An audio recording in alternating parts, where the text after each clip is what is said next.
21वीं सदी के राजस्थान साहित्यिक आंदोलन की श्रृंखला में आयोजित चित्तौड़गढ़ साहित्यिक उत्सव 2026। यह आयोजन 25 एवं 26 एवं 27 फरवरी 2026 प्रातः 9 बजे से प्रारंभ होकर 27 फरवरी तक ये आयोजन रहेगा। इस आयोजन में, इस उत्सव में पुस्तक चर्चा, नाट्य मंचन, काव्य गोष्ठी, कविता पाठ, लोक शास्त्रीय एवं भवाई नृत्य, कठपुतली शो, बहुभाषाई विमर्श, सांस्कृतिक संध्या एवं लोक सांस्कृतिक संध्या, पत्रकार संवाद, मीडिया परामर्श विमर्श, युवा सत्र, भारतीय ज्ञान परंपरा, नाट्य संवाद एवं नवोदित रचनाकार, आर्ट्स गैलरी एवं पुस्तक मेला का आयोजन होगा। इस कार्यक्रम के आयोजक अनिल सक्सेना, ललकार साहित्यिक संयोजक एवं मार्गदर्शन, संस्थापक एवं प्रवक्ता, 21वीं सदी राजस्थान साहित्यिक आंदोलन एवं शाश्वत सक्सेना, आयोजक समन्वय, संस्थापक यूथ मूवमेंट राजस्थान। देखें आप पूरी तैयारी। मैं अनिल सक्सेना, ललकार। हम लोग 2010 से राजस्थान का साहित्यिक आंदोलन चलाए हुए हैं, जो कि प्रदेश के प्रत्येक जिले और विधानसभा तक पहुंचा। ये जो चित्तौड़ साहित्य उत्सव है, वो राजस्थान के साहित्यिक आंदोलन की एक महत्वपूर्ण कड़ी है। इसमें पूरे देश भर से कलमकार और कलाकार आए हैं और राजस्थान के लगभग सभी जिलों से हम लोगों ने चुनिंदा साहित्यकारों को भी आमंत्रित किया है। आइए और भारतीय संस्कृति और साहित्य से जुड़िए, यही मेरा आह्वान है। और इसका मूल उद्देश्य यह है कि जो हमारा युवा है, छात्र छात्राएं हैं, वो भारतीय संस्कृति से जुड़े, साहित्य से जुड़े, ज्ञान परंपरा से जुड़े और लुप्त होती कलाओं के संरक्षण के लिए भागीदार बने। धन्यवाद। 25 फरवरी से शुरू होने वाले इस चित्तौड़ साहित्य उत्सव में पुस्तक परिचर्चा, नाटक मंचन, काव्य गोष्ठी एवं कविता पाठ, लोक शास्त्रीय एवं भवाई नृत्य, कठपुतली शो, बहुभाषीय विमर्श, हिंदी, अंग्रेजी, संस्कृत, उर्दू, राजस्थानी, सांस्कृतिक संध्या एवं लोक सांस्कृतिक प्रस्तुतियां, पत्रकारिता संवाद एवं मीडिया विमर्श, युवा सत्र, भारतीय ज्ञान परंपरा, साहित्य एवं दर्शन विमर्श जैसे अनेक सत्र आयोजित किए जाएंगे। आइए और इसका भागीदार बनिए। राणा कुंभा नगरी वीरभूमि चित्तौड़गढ़ में 3 दिवसीय चित्तौड़गढ़ साहित्यिक उत्सव 2026 21वीं सदी के राजस्थान साहित्यिक आंदोलन की श्रृंखला में आयोजित चित्तौड़गढ़ साहित्यिक उत्सव 2026, आयोजक यूथ मूवमेंट राजस्थान। आइए किस प्रकार की तैयारी चल रही है। और ये 25 फरवरी, 26 फरवरी और 27 फरवरी तक ये पूरा आयोजन रहेगा। इसमें कई प्रकार के कार्यक्रम आयोजित होंगे जो सभी साहित्य से जुड़े हुए हैं। तैयारी लगभग हो चुकी है। यूथ मूवमेंट ने बहुत बड़ी तैयारी की है। आपको बता दें, बिल्कुल चित्तौड़ के किले के बिल्कुल नीचे ही ये पूरा जो है कार्यक्रम आयोजित होगा, जो कि सांवला जी धर्मशाला के अंदर ये कार्यक्रम का आयोजन हो रहा है। ये पूरा उत्सव 3 दिनों तक यहीं रहने वाला है। पूरी तैयारी यहाँ पे हो चुकी है। आइए एक नज़र में मैं आप चित्तौड़गढ़ से ही हूँ। मेरा नाम अर्चना सिंह है। और आपका नाम? सर हेलो हाँ, सर। नाम? हाँ, मेरा नाम एकता फतरूड है और मेरा मांडला आर्ट है और साथ ही साथ मेरे साथ में किरण जी ने लगाई है, तो उनका चारकोल और पेंसिल वर्क है। क्या नाम है अपना? एकता। ठीक, कंप्लीट है। आप कहाँ से? आप कहाँ से आए? हम रावतपाड़ा से। रावतपाड़ा से। क्या विशेष लेके आए हैं? ये ड्राइंग से है। तो महिला सखी काम करती है, उसके ऊपर खुद प्रोडक्ट बनाती है।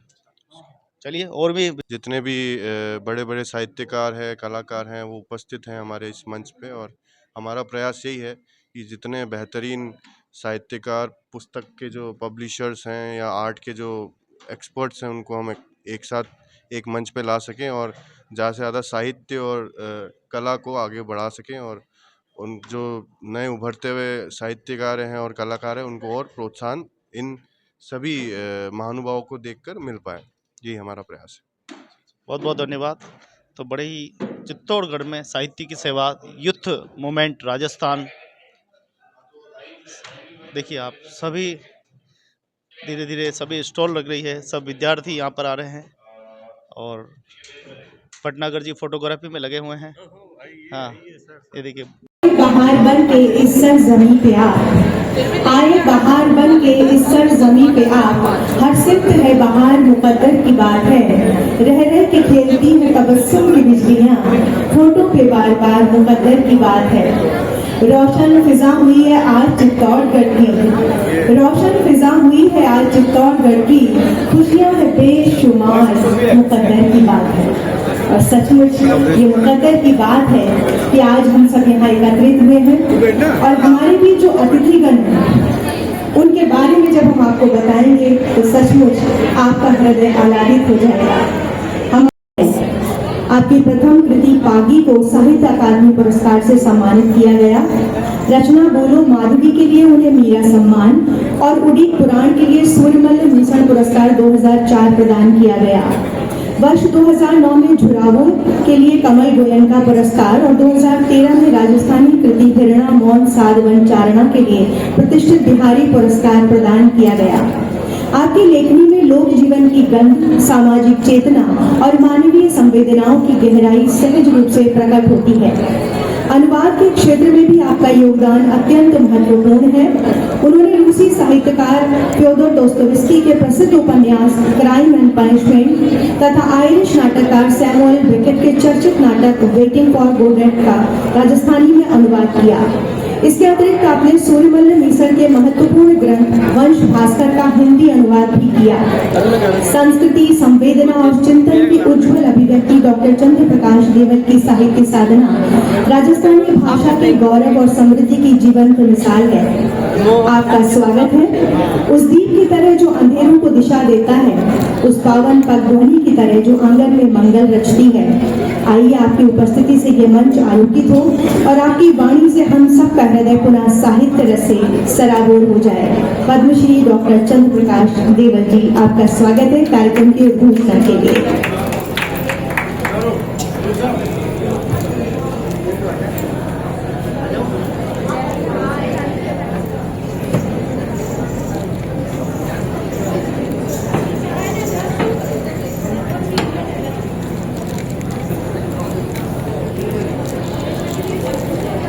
जो बच्चे पीछे खड़े हैं उनसे मेरा अनुरोध है कि वो अपनी जगह ले लें, कहीं कहीं बैठ जाएं थोड़ा सा। और एक अच्छी बात जो शुरू होने जा रही है, तो बच्चों आपके लिए ही ये सारा आयोजन है, तो इसको थोड़ा ध्यान से सुने। आज के इस चित्तौड़ समारोह, चित्तौड़ साहित्य समारोह, चित्तौड़गढ़ साहित्य समारोह की तीसरी कड़ी में मैं आप सब लोगों को, चित्तौड़ निवासियों को बधाई देता हूँ कि आपने वो किया जो राजस्थान में और कोई कर नहीं। असल में ऐसे मेले बहुत होते हैं और साहित्य के मेले भी हमारे यहाँ तो बहुत बड़े बड़े अंतर्राष्ट्रीय मेले होने लगे। लेकिन मित्रों, इस मेले की जरूरत क्यों पड़ी, इस आयोजन की जरूरत क्यों पड़ी, और इस आयोजन के पीछे जो व्यक्तित्व है श्री अनिल जी का, जो इनका जो सोच है, असल में तो वो इनका जो लक्ष्य है वो महत्वपूर्ण है। बाकी ठीक है, मेले और आयोजन ये तो सब होते रहते हैं। श्रीमान जिलाधीश जी हमारे साथ हैं, ये पिछले वर्ष भी साथ थे और संभवतः मुझे ऐसा लगता है कि इनका जो वरद हस्त है, ये अनिल जी के कंधे पर इनका हाथ है, तो ये भी अपने जिले का ये जो नाम रोशन हो रहा है उसमें एक कंदील, एक मोमबत्ती श्रीमान जिलाधीश जी की भी है। मित्रों, मैं आपको इसलिए कह रहा हूँ, ये मेला या ये जो साहित्य उत्सव है ये क्यों महत्वपूर्ण। असल में ये जल्दी में किया गया है, लेकिन इसके पीछे जो मूल भावना है वो मूल भावना इतनी महत्वपूर्ण है कि बस उसी महत्वपूर्ण होने के कारण, उस भावना के कारण से इस मेले का, इस आयोजन का रुतबा बढ़ जाता है। मित्रों, जब मैं आपको कहता हूं कि चित्तौड़ को मैं बधाई देता हूं क्योंकि एक वो विशिष्ट आयोजन कर रहे हैं। श्रीमान, आज मंच पर आप देखेंगे कि मेरे साथ जानकीलाल जी भांड साहब बैठे हैं, पद्मश्री हैं वो, और वो अपनी कला के एक बहुत ही नायाब नमूने रहे हैं। यद्यपि उन्हें ये जो पद्मश्री मिली है वो बहुत बाद में मिली, इनके जीवन को लगभग इनकी पूरी की पूरी वो निष्ठा वो सब उम्र निकल गई।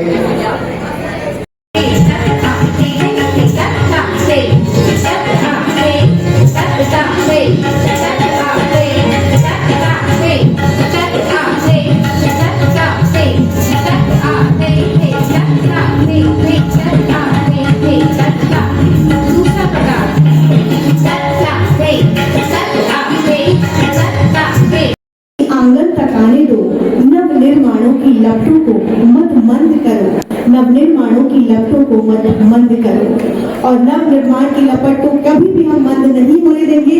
इसलिए हमारे साथ हैं श्री कल्ला जी वैदिक विश्वविद्यालय और शोध संस्थान निम्बाहेड़ा से पधारे बटुक। आप देख रहे हैं कि हमारे विद्यार्थी, कृपया आप मंच पर आए और वेदों का उच्चार जिस तरह से वो करेंगे आप देखिएगा, आपका सिर्फ हृदय ही आह्लादित नहीं होगा, आप कहते ना पूरी एक उमंग तरंग से आप भर जाएंगे। जहाँ वेदों की वाणी गूंजती है वहाँ स्वयं देवत्व अवतरित होता है। हम सब इस बात को अनुभूत करते हैं। तो आज का ये शुभ अवसर है कि वैदिक परंपरा के पुनः जागरण का पावन क्षण आ चुका है। हम सब सौभाग्यशाली हैं कि ये 51 आचार्यगण कह सकते हैं, मेरे भले ही वो शिक्षार्थी विद्यार्थी हो, कि ऋग्वेद की ऋचाओं से वातावरण को ये पवित्र करेंगे, यजुर्वेद के मंत्रों से वातावरण की चेतना को जागृत करेंगे, सामवेद के मधुर स्वरों से देवत्व का आवाहन करेंगे और अथर्ववेद के मंगल मंत्रों से हम सबके जीवन में शांति, समृद्धि और आरोग्य का संचार करेंगे। स्वागत है आपका बटुक।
जो मेरे पीछे ताकत बने, साहित्य की दृष्टि से देखें तो देवल सर, विनोद भारद्वाज सर और मेरे परम मित्र छोटे भाई जैसे, और अब तो बहुत बड़ा पद है हमारे सीपी जोशी जी, सांसद महोदय।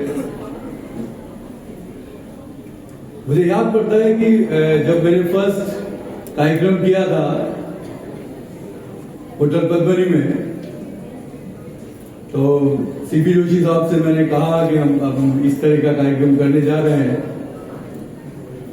व्यस्त थे उस समय भी, लेकिन वो समय निकाल के आए उस कार्यक्रम में।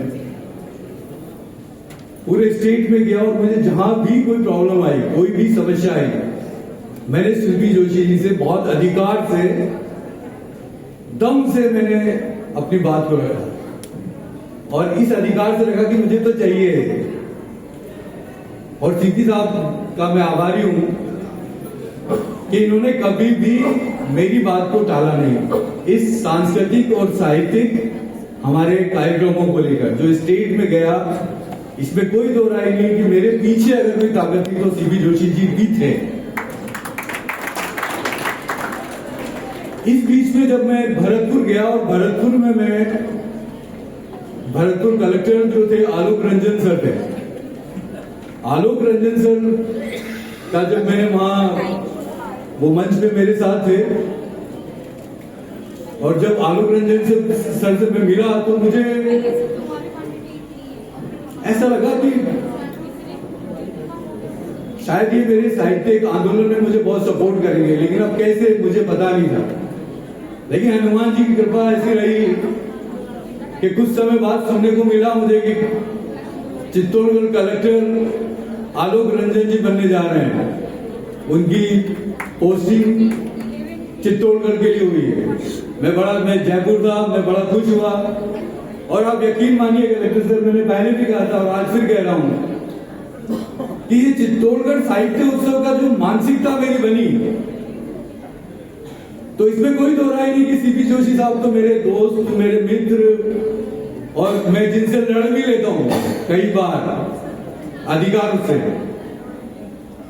और वो मेरी बात को मानते हैं। लेकिन कलेक्टर सर आप जब आए चित्तौड़, तो मेरे मन में ही आ गया कि मुझे साहित्य उत्सव, चित्तौड़गढ़ साहित्य उत्सव की रूपरेखा बनानी है और इसको क्रियान्वित करना है। सीपी साहब से मिला, उनसे कहा कि ये प्लान है मेरा और मैं ये करना चाहता हूँ। सीपी साहब ने कहा बिल्कुल, मुझे बताओ क्या करना है। कलेक्टर साहब से मिला, मैंने कहा सर मैं ये करना चाहता हूँ, मुझे पता था कि हाँ। कलेक्टर साहब ने कहा बिल्कुल करिए। आप यकीन मानिए ये दो मेरे पीछे जो ताकत थी वो ही चित्तौड़ साहित्य उत्सव को बना पाई। ये तीसरा समय है और ये दोनों ताकत मेरे मंच पे है।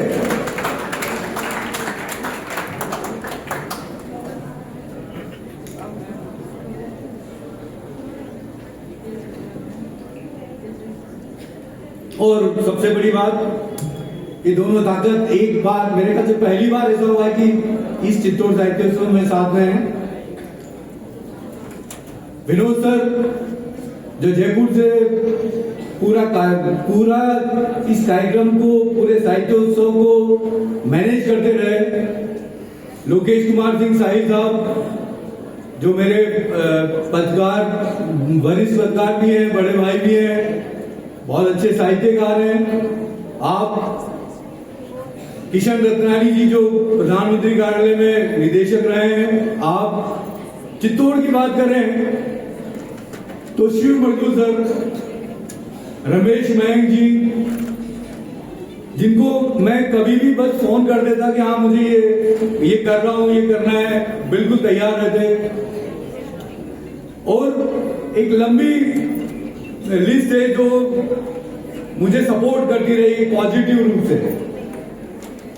मेरे इन सब कार्यक्रमों में हर दिन, हर समय बढ़ता गया कारवां, और मुझे लगता है कि पूरे राजस्थान में हम लोग 2047 लोग हैं जो अभी एक जुड़कर एक ही मन से काम कर रहे हैं। और ये सब चीज सिर्फ हनुमान जी की वजह से हो पाई। और ये बात सच है जो सीपी रेवल साहब ने कहा कि सच तो ये है कि मैं ये चाहता हूँ, ये जो मेरा जो ये साहित्यिक आंदोलन है, ये इसका कारण ही यूथ है। ये जो बच्चे हैं जो भारतीय संस्कृति से जुड़े रहे, साहित्य से जुड़े रहे, किताबों से जुड़े रहे, हमारी जड़ों से जुड़े रहे, और इसको लेकर ही मैंने ये एक तरह से साहित्यिक आंदोलन है। और नो डाउट इसमें कोई दो राय नहीं कि एक सांस्कृतिक कार्यक्रम, सांस्कृतिक आंदोलन भी है। और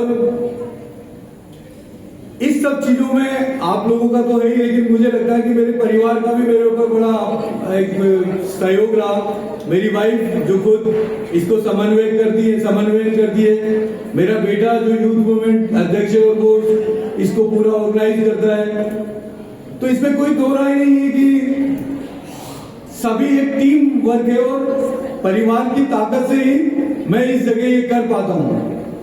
तो एक बार फिर आप लोगों का सबका स्वागत है। और मुझे रियल में सीपी साहब बड़ी खुशी है इस बात के कि सीपी साहब, कलेक्टर सर, अपने देवल सर, विनोद सर, ये जो मेरी ताकत है सब एक मंच में, इसलिए मैं भावुक हो गया एकदम, एक ही उसमें है मेरे साथ। ये मुझे अच्छा लगा। धन्यवाद सर, इस तरह आपका वो बना रहे हो। मैं वाण सर से कहना चाहूंगा, जहांगीर राम वाण सर से, कि जिस तरह से आपने, मेरे एक मित्र, मेरा छोटा भाई डॉक्टर अवधेश जी के थ्रू जो मेरा आग्रह था, आपने उस आग्रह को मान के आप एक ही बार में वो आपने सहमति दे दी, इसके लिए मैं बहुत आभारी हूँ आपका। और आप हमारे घर में सर, हमारे राजस्थान के घर में आप सभी का स्वागत है। धन्यवाद, नमस्ते। बहुत ही कहते हैं ना, वीर रस से उत्प्रोत आपका उद्बोधन था। और क्यों ना हो, ये जोश अपने आप आ जाता है जब समर्पण और निष्ठा साथ में होती है। और मैं विनम्र निवेदन करूंगी हमारे जिलाधीश महोदय श्री आलोक रंजन जी से कि वो आकर अपना उद्बोधन दें। उनके लिए मैं यही कहना चाहूंगी कि वो गुल से लिपटी हुई तितली को गिराकर देखो, गुल से लिपटी हुई तितली को गिराकर देखो, आंधियों तुमने दरख्तों को गिराया होगा। जोरदार तालियां हमारे जिलाधीश महोदय के। चित्तौड़गढ़ साहित्य उत्सव 2026 इसका यह तीसरा आयोजन है, जिसमें मुझे आने का सुअवसर मिला है। इस कार्यक्रम में मंच पे हमारे बीच में साहित्य जगत की दो विभूतियां उपलब्ध हैं। बच्चे आप पीछे बैठे हैं, आप कभी जाके गूगल करेंगे, दो पद्मश्री हस्तियां हमारे बीच में स्टेज पे आदरणीय श्री सीपी देवल साहब एवं आदरणीय श्री जानकी राम जी उपस्थित हैं। इनके लिए आपको बहुत ताली बजानी चाहिए। और आपको सीखना चाहिए बच्चों की साहित्य में भी एक विधा में व्यक्ति अगर पारंगत हो जाए तो कहाँ तक पहुंच सकता है, एक नेशनल लेवल पे सम्मानित हो सकता है। हमारे बीच में हमारे परम आदरणीय सांसद महोदय, क्योंकि हम जब नेशनल लेवल की बात करते हैं तो जो हमारी सबसे बड़ी देश की पंचायत है, जो हमारी संसद है, उसमें हमारे क्षेत्र का प्रतिनिधित्व करते हैं। मैं आपका भी सर सम्मान स्वागत करता हूँ इस कार्यक्रम में। मंच में विराजमान श्री विनोदी भारद्वाज जी, आप पत्रकारिता जगत में एक शिखर स्तंभ रहे हैं और अनिल जी के साथ मिलकर ये कार्यक्रम जो आपने आयोजित अनिल जी कर रहे हैं, आपके परिवार को मैं सबको धन्यवाद दूंगा। मैं तीसरी बार इस कार्यक्रम में आया हूँ और साहित्य में बहुत अल्पज्ञ हूँ, इसलिए मैं आप सभी विभूतियों को आगे कुछ ज़्यादा कह नहीं पाऊंगा। पर मैं बच्चों को देख रहा था और मैं देख रहा था देवल साहब जब बोल रहे थे तो आपको बार बार थोड़ा टोक रहे थे, डिसिप्लिन कर रहे थे। तो ये आयु है सर, इस आयु में थोड़ा साहित्य कम समझ में आता है, इसलिए बच्चे थोड़े डिस्ट्रैक्ट होंगे। पर बच्चों ये जरूर है कि हम कोशिश करें कि हम आप जब बड़े होंगे, कुछ बनोगे जीवन में, जब आपको कोई नौकरी मिल जाएगी, कोई आपके उद्देश्य प्राप्त हो जाएगा, तब जो जीवन में मनुष्य की कुछ कमी रहती है तो वो कमी की पूर्ति जो हमेशा के लिए बनी रहे, वो अभिव्यक्ति, वो साहित्य है। मनुष्य चला जाता है, उसके बाद साहित्य कला संस्कृति रह जाती है। ये हम लोगों ने बनाई है, जैसे लोगों ने बनाई है। तो इसको, इस अवसर को ध्यान से, भले थोड़ा आपको हल्का सा बोरिंग लगेगा, कंसंट्रेशन से सुनो। हो सकता है आपको आपके जीवन उपयोगी कोई बात मिल जाए। इतनी सारी पुस्तकें हैं, उनमें से कुछ आपकी पसंद की पुस्तकें चुनो। इतना ही मैं कहूँगा, मैं ज़्यादा कहूँगा नहीं। मैं आपसे धन्यवाद चाहूँगा। सर मेरी एक तो वीसी भी है, तो मैं अनुमति लेकर कश्मीर निकलना चाहूँगा। हालांकि अनिल जी से मैंने 11 बजे का बोला था, समय तो काफ़ी हो गया है, पर मैं आपको परमिशन से निकलूँगा सर। आप बोल रहे उसके बाद में निकलेंगे। Thank you.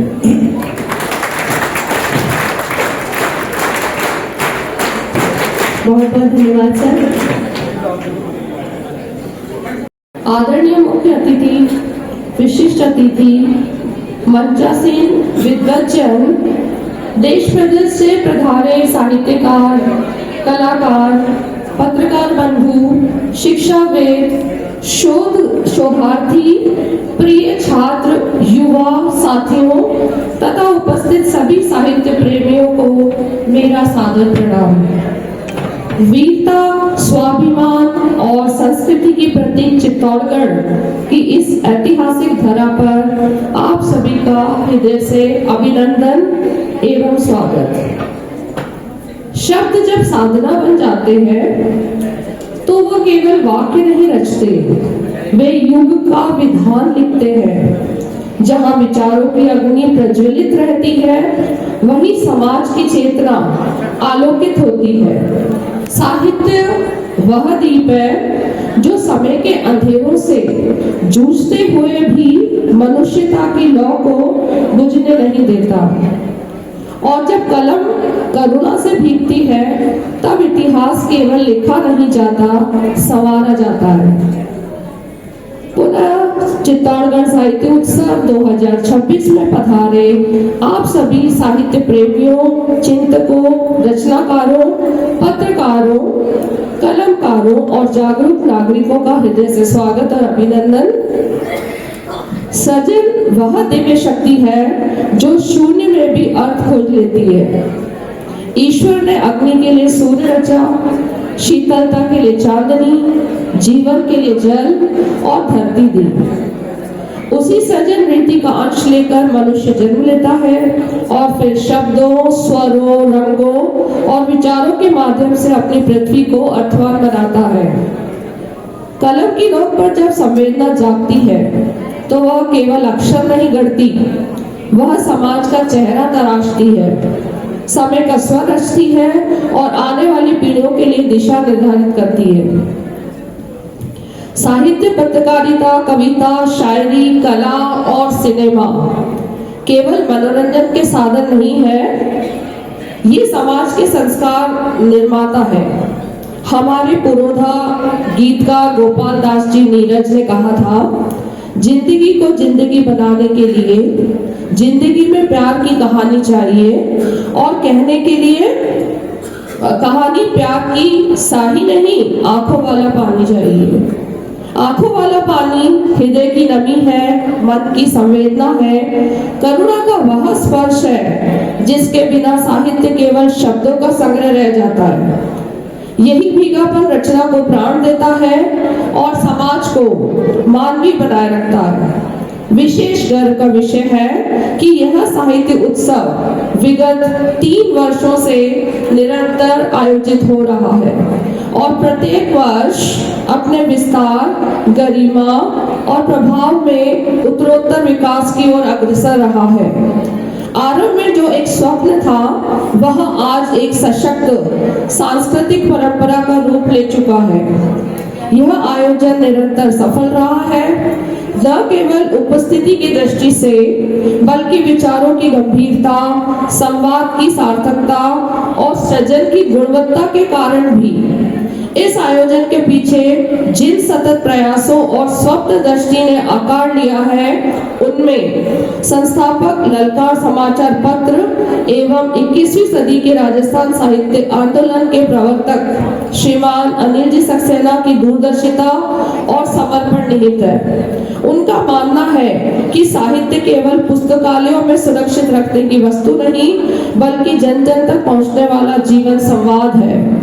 उन्होंने न केवल चित्तौड़गढ़ में इस उत्सव की रूपरेखा तैयार की बल्कि इसे अपने विचार, अनुभव और नेतृत्व से निरंतर सशक्त बनाए रखा। इसी कड़ी में युवा ऊर्जा के प्रति श्री शाश्वत सक्सेना, सह संस्थापक यूथ मूवमेंट राजस्थान का योगदान इस उत्सव को नई पीढ़ी से जोड़ता है। युवा दृष्टि और राजनीतिक जागरूकता के माध्यम से उन्होंने इस आयोजन को और अधिक गतिशील और सजीव बनाया है। उनकी सक्रिय भागीदारी ने यह सुनिश्चित किया है कि उत्सव केवल प्रस्तुतियों तक सीमित न रहे बल्कि सामाजिक चेतना और नव सृजन का वास्तविक मंच बने। 3 वर्षों की यह यात्रा इस बात का प्रमाण है कि जब उद्देश्य स्पष्ट हो और नियत समाज के उत्थान की हो तो प्रयास कभी निष्फल नहीं जाती। यह उत्सव निरंतर उन्नति की ओर अग्रसर है और आप सभी के सहयोग, सहभागिता और आशीर्वाद से भविष्य में भी इसी प्रकार आयोजित होता रहेगा और प्रत्येक वर्ष नई ऊंचाइयों को स्पर्श करेगा। यह केवल एक वार्षिक कार्यक्रम नहीं बल्कि एक सतत सांस्कृतिक आंदोलन है। यहाँ भाषा, साहित्य, पत्रकारिता, फिल्म, काव्य और कला के विविध आयामों पर गंभीर विमर्श होगा। नई संभावनाओं की खोज होगी, अनुभवी मनीषियों का मार्गदर्शन मिलेगा और युवा रचनाकारों को अपनी अभिव्यक्ति का मंच प्राप्त होगा।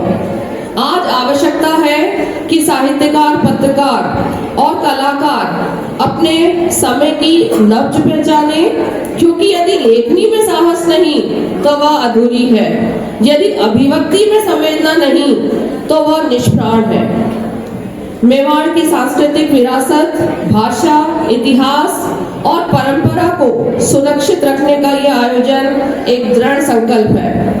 यह उत्सव सदैव सफल आयोजन के रूप में स्थापित रहा है और आगे भी रहेगा, क्योंकि इसकी जड़ें संवेदना में है, इसका विस्तार सहयोग में है और इसका भविष्य सामूहिक विश्वास में है।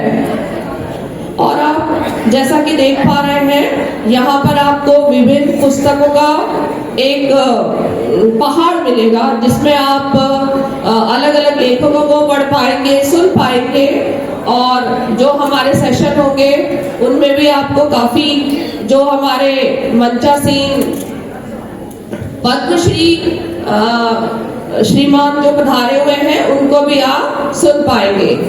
तो ये जो 3 दिवसीय साहित्य उत्सव है, ये इसका आयोजन आप लोगों के लिए किया गया है, तो आप लोगों का ये कर्तव्य बनता है कि आप इसमें अपनी 100% सहभागिता दें।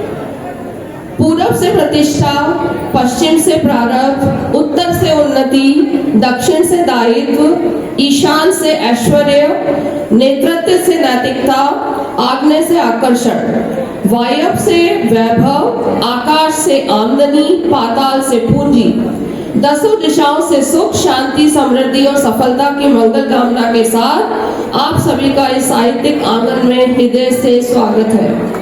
आइए हम सब मिलकर इस साहित्य ज्योति को निरंतर प्रज्वलित रखें, ताकि ये उत्सव केवल एक आयोजन न रहे बल्कि एक परंपरा बने, केवल एक स्मृति न रहे बल्कि एक निरंतर चलने वाला आंदोलन बने। आप सभी का सादर स्वागत और अभिनंदन। धन्यवाद। बाबा और मंकी मैन के नाम से भी जाना जाता है। जैसा कि आदरणीय देवर जी बता रहे थे कि इसके लिए शरीर का लचीला होना, मन का लचीला होना दोनों ही बहुत जरूरी है। अपना रूप और वेश बदलकर विभिन्न पात्रों को सजीव कर देना उनकी विशेष पहचान है। आपकी साधना लोक संस्कृति की आत्मा को मंच पर उतार देने की साधना है। 22 अप्रैल 2024 को भारत के राष्ट्रपति द्वारा आपको इस प्रतिष्ठित सम्मान से अलंकृत किया गया। आपकी कला ने केवल राजस्थान ही नहीं बल्कि लंदन, न्यूयॉर्क और दुबई जैसे अंतर्राष्ट्रीय मंचों पर भी भारतीय लोक संस्कृति का परचम लहराया है। सर, आपको सादर प्रणाम करते हुए मैं निवेदन करूंगी, कृपया अपने कुछ शब्दों से हम सबको लाभान्वित होने दें। जोरदार तालियां होनी चाहिए आदरणीय जानकीलाल भान जी के लिए। एक जीवन है, कला को करते रहो, बुद्धि प्राप्त होगी, घर में लक्ष्मी प्राप्त होगी, उससे नाम होगा।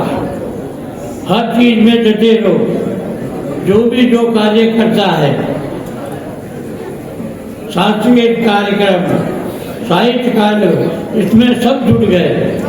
मेरी तरफ से ये सभी को यही प्रार्थना है कि कला को जीवित रखने के लिए कला को जीवित रखो, अपने घर वालों को सिखाओ, अपने जो खानदानी धंधा है जिस का, जैसे कठपुतली वाले हो गए, नटराज हो गए, भवाई नरसे वाले हो गए, भाट कला, बेरुपया कला, ये कला को जीवित रखने अपने परिवार से समझते रहते सबको आगे बढ़ाने के लिए जहाँ जो होगा।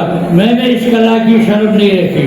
अपने पिताजी के साथ में काम करता था। उदयपुर दरबार के रियासत के जेब में भगवत सिंह जी की जेब पे दरबार भगवान सिंह जी के दर्शन किए मैंने। उससे जैसे में हमारे पिताजी काम करते, उससे मेरी ये भावना जागृत हुई। हर कला को आगे बढ़ाना, अपना नाम रोशन करना, यही से एक काम है। आज आपके आशीर्वाद से साहब विराजमान हैं, इन जैसे बड़े बड़े आदमियों का आशीर्वाद से राष्ट्रीय पुरस्कार, ये हमारा पुरस्कार नहीं, आप सभी का पुरस्कार है। आप लोगों का अगर आपने हमारी इज्जत की, हमने कला को आगे बढ़ाई और बढ़ाएंगे। मेरे परिवार से मेरे को यही कराता हूँ। अभी मेरे पास में मकान है, मैं भीलवाड़े रहने लग गया। राष्ट्रीय पुरस्कार भीलवाड़े से पाया मैंने, पद्म श्री वहाँ से पाई मैंने, और वो नाम भीलवाड़े का और चित्तौड़ का ही नाम रहेगा। आप लोगों के आशीर्वाद से इस कला को जीवित रखें, सही कह सकते।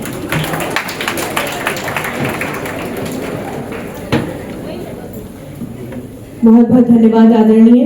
बहुत ही सुंदर संदेश है कि हमें अपनी लोक कलाओं को जीवित रखना चाहिए हर हाल में, हर काल में। ऐसा नहीं, इंसान ही खुलकर बात करते हैं। मोहब्बत हो अगर दिल में तो पत्थर बात करते हैं। कभी सावन में दरियाओं की जाकर गुफ्तगू सुनना, तुम्हें महसूस ये होगा समंदर बात करते हैं। आइए स्वागत करते हैं आदरणीय विनोद जी का। और सभी उपस्थित श्रोता, साहित्य प्रेमी, अनिल सक्सेना ने जब साहित्यिक आंदोलन पूरे प्रदेश में शुरू किया तो तभी ऐसा आभास हो गया था कि एक दिन ये और किसी बड़े काम को करने जा रहे हैं, और बहुत ही जल्दी उसके हमें लक्षण भी दिखाई दे गए जब पहला साहित्य उत्सव चित्तौड़गढ़ में किया गया। ये तीसरा संस्करण है इसका। मैं उम्मीद करता हूं कि ये चित्तौड़ साहित्य उत्सव चित्तौड़ से बाहर भी निकलेगा और पूरे प्रदेश में अपनी आभा फैलाएगा। मेरी यही कामना है। धन्यवाद।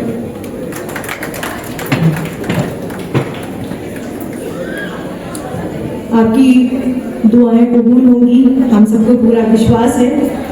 और अब मैं मंच पर बुलाना चाहती हूँ पार्टी के प्रदेश अध्यक्ष का दायित्व 2023-24 राजस्थान राज्य के सबसे कम उम्र के प्रदेश अध्यक्ष होने का सौभाग्य आपको मिला है।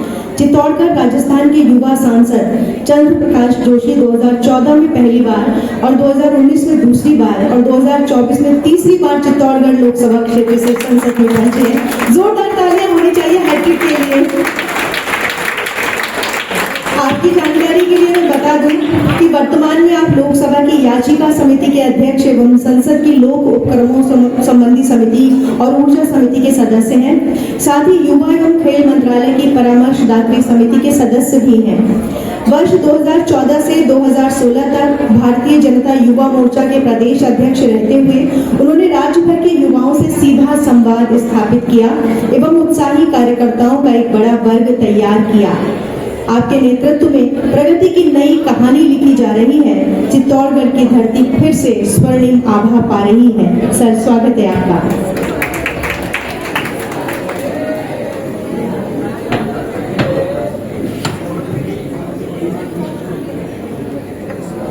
चित्तौड़गढ़ साहित्य उत्सव 2026 के इस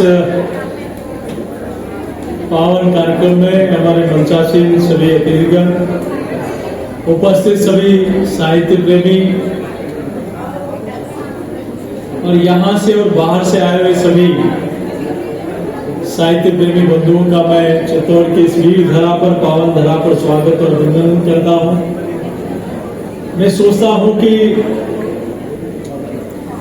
चित्तौड़गढ़ साहित्य उत्सव लगातार तीसरे वर्ष यहाँ हो रहा है और ये हैट्रिक चित्तौड़ में लगी है। इसकी गूंज पूरे प्रदेश में है, क्योंकि साहित्य किसी भी समाज का दर्पण होता है और इन 3 सालों के इस कार्यक्रम ने ये दर्शा दिया है कि चित्तौड़ साहित्य प्रेमियों की धरती ने इस संदेश को देश और प्रदेश में पहुंचाने का एक माध्यम भी चित्तौड़गढ़ बना है। इसके लिए मैं भाई अनिल जी को और उनकी पूरी टीम को बधाई और शुभकामनाएं देता हूं। मंचासीन हमारे पत्रकारिता जगत के भी व्यक्ति लोग बैठे हैं, तो पद्मश्री अवार्ड डी लोग भी बैठे हैं। सीपी देवल जी और जानकी राम जी हमारे जो चित्तौड़ की इस धरती पे ही हैं। आप देखिए कि पद्मश्री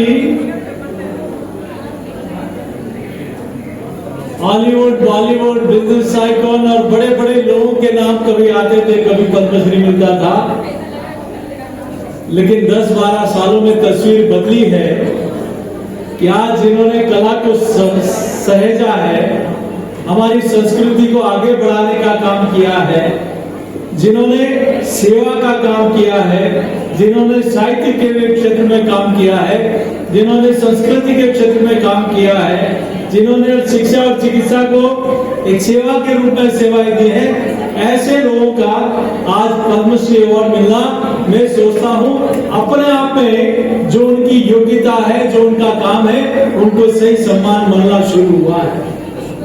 आज जिनके पास पहनने को कपड़े नहीं, लेकिन हजारों उन पहाड़ियों को जहां सूखी हुआ करती थी उनको हरा भरा कर दिया।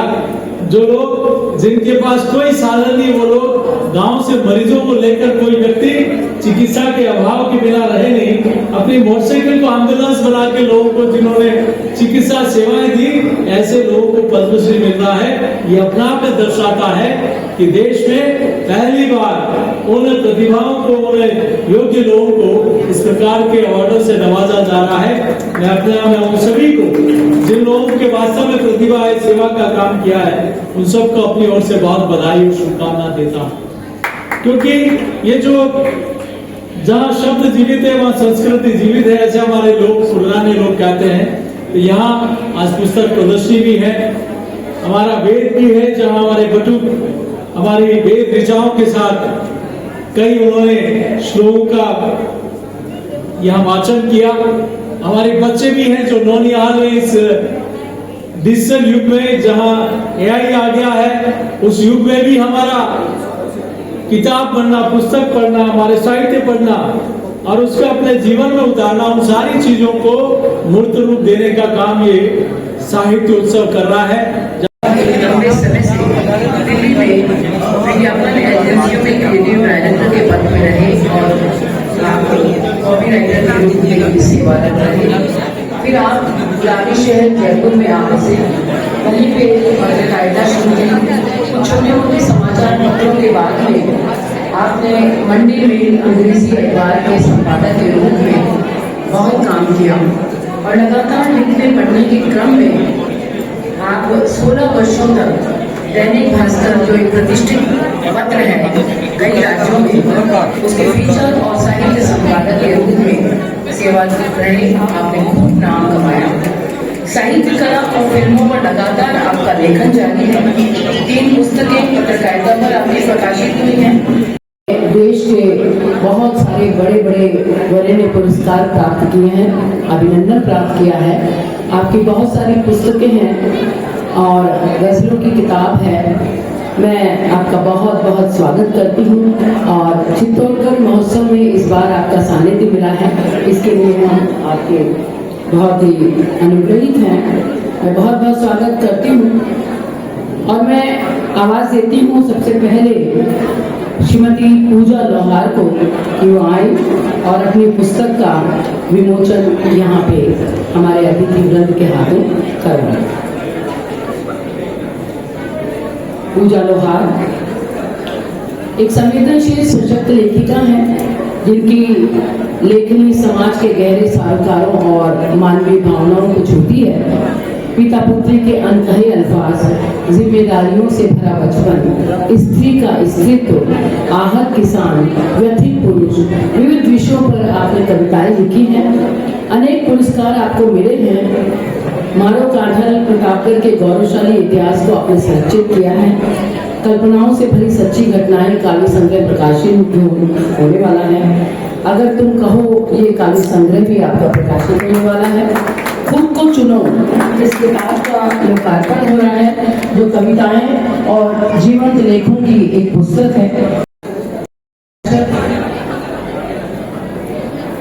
शास्त्री आचार्य नव्य व्याकरण में आपने प्राप्त किया है। सामुद्रिक रत्न, एमए अंग्रेजी, हिंदी, योग और डीलिट किया है। पत्रकारिता में आपने कोर्स किया है।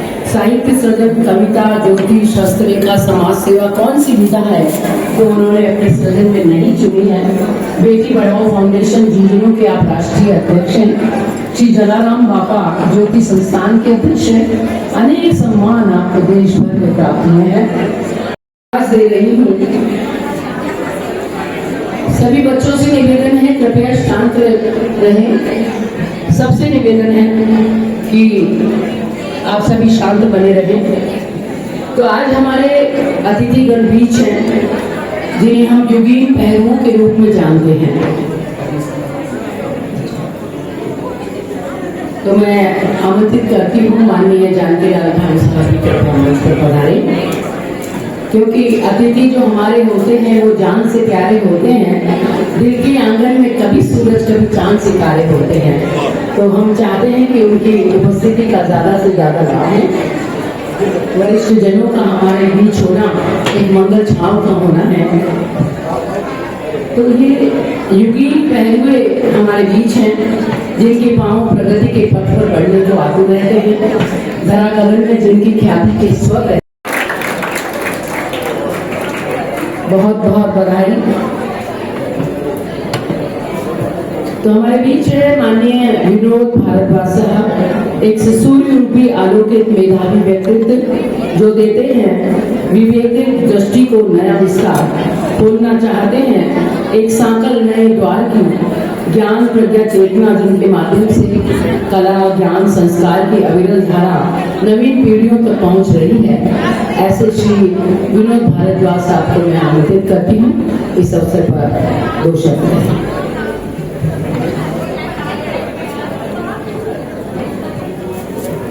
शकुंतला जी ने 2 शब्दों की इजाजत दी है और ये 2 शब्दों में से पूरे हो गए। और चूंकि अभी किताब हम लोगों ने पढ़ी नहीं है तो इसलिए किताब पे बोलना कोई बहुत अच्छी बात नहीं होगी बिना उसको पढ़े। मैं पूजा जी और आचार्य मुनि दोनों को उन पुस्तकों के लिए बधाई देता हूँ और उम्मीद करता हूँ कि आगे भी उनका सदन इसी तरह से जारी रहेगा। धन्यवाद। गोविंद गदिया साहब मेवाड़ एजुकेशन सोसाइटी के चेयरमैन श्रीमान गोविंद गदिया साहब शिक्षा जगत का एक वरेण्य नाम है, प्रतिष्ठित नाम है, जिन्होंने मेवाड़ विश्वविद्यालय की स्थापना की और लगातार युवा छात्र छात्राओं के शैक्षणिक संवेदन के लिए असीमित कार्य भी किए हैं।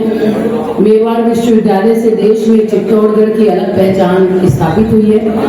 आने वाले समय में आप में से बहुत सारे बच्चे इस विश्वविद्यालय में पहुंचेंगे।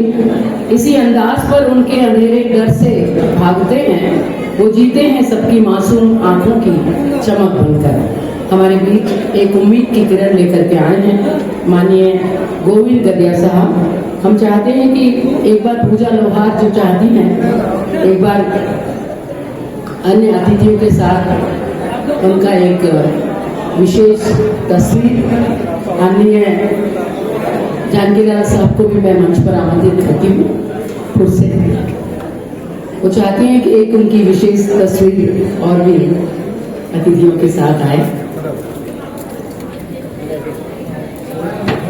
खुद को जानो उनकी किताब है।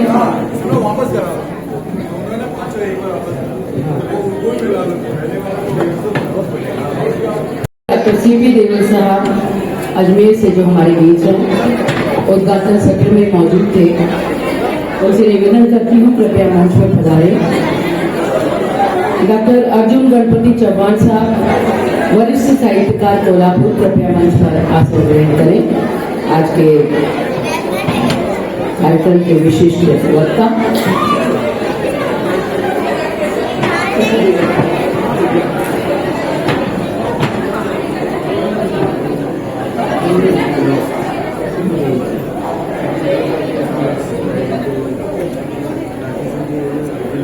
गिरीश गुप्ता जी से निवेदन है कृपया मंच पर आसन ग्रहण करें। डॉक्टर गिरीश गुप्ता जी तो पढ़ा चुके हैं, संगम विश्वविद्यालय के माननीय कुलपति महोदय। मैं डॉक्टर राकेश सिंह कटियार जी को आमंत्रित करती हूँ वो सत्य के आसन वाले बाहर से पधारे हुए मेहमानों से कि आज शाम 6:30 बजे समीपवर्ती जोगने माता के मंदिर में एक सांस्कृतिक संध्या और कवि सम्मेलन का आयोजन बाहर से पधारे हुए सभी कवियों की उपस्थिति में होगा। जोगने माता ट्रस्ट के शक्तिपीठ के अध्यक्ष डॉक्टर सत्यनारायण जोशी जी ने हमें आमंत्रित किया है। जो भी आना चाहते हैं कृपया चित्तौड़गढ़ के समूह में या फिर व्यक्तिगत रूप से मुझे जरूर सूचित करें। नमस्कार करती हूँ आप सभी को। हमारा ये सत्र सभी का नाम बता दिया है यहाँ पर कि इस सत्र में हमारे साथ हैं डॉक्टर करुणेश सक्सेना जी, कुलपति संगम विश्वविद्यालय भीलवाड़ा, डॉक्टर अर्जुन गणपति चौहान जी, वरिष्ठ साहित्यकार, कोल्हापुर महाराष्ट्र, श्री गोविंद गुप्ता जी, हमारे साथ रहेंगे और हमारा विषय है हिंदी जनभाषा, जनपक्ष और लोकतांत्रिक चेतना। मैं स्वयं डॉक्टर राखी सिंह नडियाल आपके साथ रहूंगी। आइए सत्र का आरंभ करते हैं। स्वागतम स्वागतम स्वागत के बंधन में बंधे हुए हैं और मैं स्वयं इस सत्र में साथ रहूंगी। डॉक्टर अर्जुन गणपति चौहान जी से निवेदन है कृपया इस सत्र की अध्यक्षता स्वीकारें।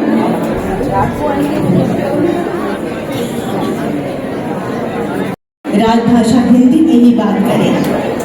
हमारी भाषा जनभाषा, जनपक्ष और लोकतांत्रिक चेतना से कैसे जुड़ी है, इस बात पर विद्वजन हमारे साथ में उपस्थित है इस मंच पर। सर्वप्रथम मैं डॉक्टर करुणेश सक्सेना जी, जो कि कुलपति हैं संगम विश्वविद्यालय के, उनसे चाहूंगी कि इस विषय पर प्रकाश डालते हुए हमें ये बताएं कि हिंदी को जनभाषा के रूप में हम स्वीकारें तो क्यों, क्योंकि कुछ लोग तर्क मानते हैं कि क्यों स्वीकारें, तो इस विषय पर मैं चाहूंगी कि वो बात करें।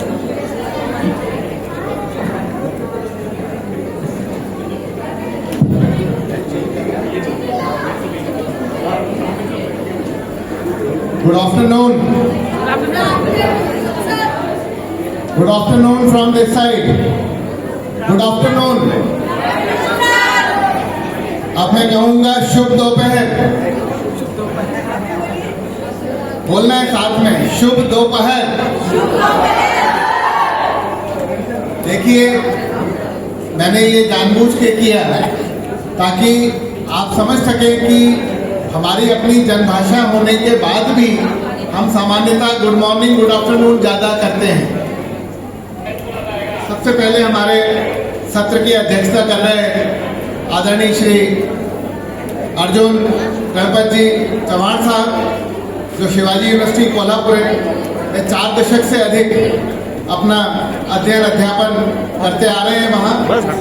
साथ ही हमारे विराजे हुए श्री गोविंद गुप्ता जी, जो बड़ी दूर से आए हैं, प्यार का तोहफा लाए हैं। डॉक्टर निर्मला राव, हमारे कलीग संगम यूनिवर्सिटी में। Last but not the least, madam Rakhi. मित्रों, मैं बहुत संक्षेप में अपनी बात रखना चाहूँगा। हिंदी जनभाषा क्यों है? यदि आप थोड़े से आंकड़ों पे नज़र डालेंगे तो आप ये पाएंगे कि विश्व में तीसरी सबसे अधिक बोली जाने वाली भाषा हिंदी है। पूरे विश्व में सबसे अधिक बोली जाने वाली तीसरी नंबर पे ये आती है हमारी हिंदी। और यदि हम सरकारी आंकड़ों पे नज़र मारते हैं तो ये देखते हैं कि 60 करोड़ लोग हिंदी बोलते हैं। अब ये जरूरी नहीं है कि 60 करोड़ की फर्स्ट लैंग्वेज ये हो, मातृभाषा ये हो, ये जरूरी नहीं है। लेकिन सेकंड लैंग्वेज हो या थर्ड लैंग्वेज हो, वो हिंदी का प्रयोग करते हैं। 53% जो हमारी पॉपुलेशन है वो हिंदी का उपयोग करती है, क्योंकि जो हमारे हिंदी भाषी क्षेत्र हैं, जहाँ उत्तर प्रदेश के गुप्ता जी आए हैं, जैसे कि मध्य प्रदेश है, राजस्थान है, छत्तीसगढ़ है, दिल्ली, उत्तराखंड, ये सारे जो क्षेत्र हैं, हिमाचल इवन ले लीजिए, यहाँ पर हिंदी ही प्रमुखता से बोली जाती है। तो ये जनभाषा तो स्थापित है। दूसरी बात जो है वो अपनी भावनाओं का ठीक ढंग से हम संप्रेषण अपनी मातृभाषा में ही कर सकते हैं। और इसलिए मैं समझता हूँ कि आज जो भी विज्ञापन बनते हैं या जो भी हमें गवर्नमेंट की तरफ से भी कुछ, अगर जैसे लोकतांत्रिक चेतना की बात करें तो वोट देने के लिए जो हमें प्रेरित किया जाता है वो भी हिंदी भाषा में ही ज़्यादातर किया जाता है।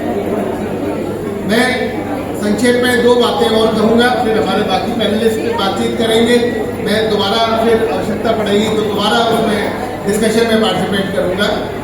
मैं यहाँ पर ये कहना चाहता हूँ कि जो नवीन शिक्षा नीति आई है, नेशनल एजुकेशन पॉलिसी, राष्ट्रीय शिक्षा नीति 2020, उसमें बहुत बड़ा जो फीचर है वो है बहुभाषावाद।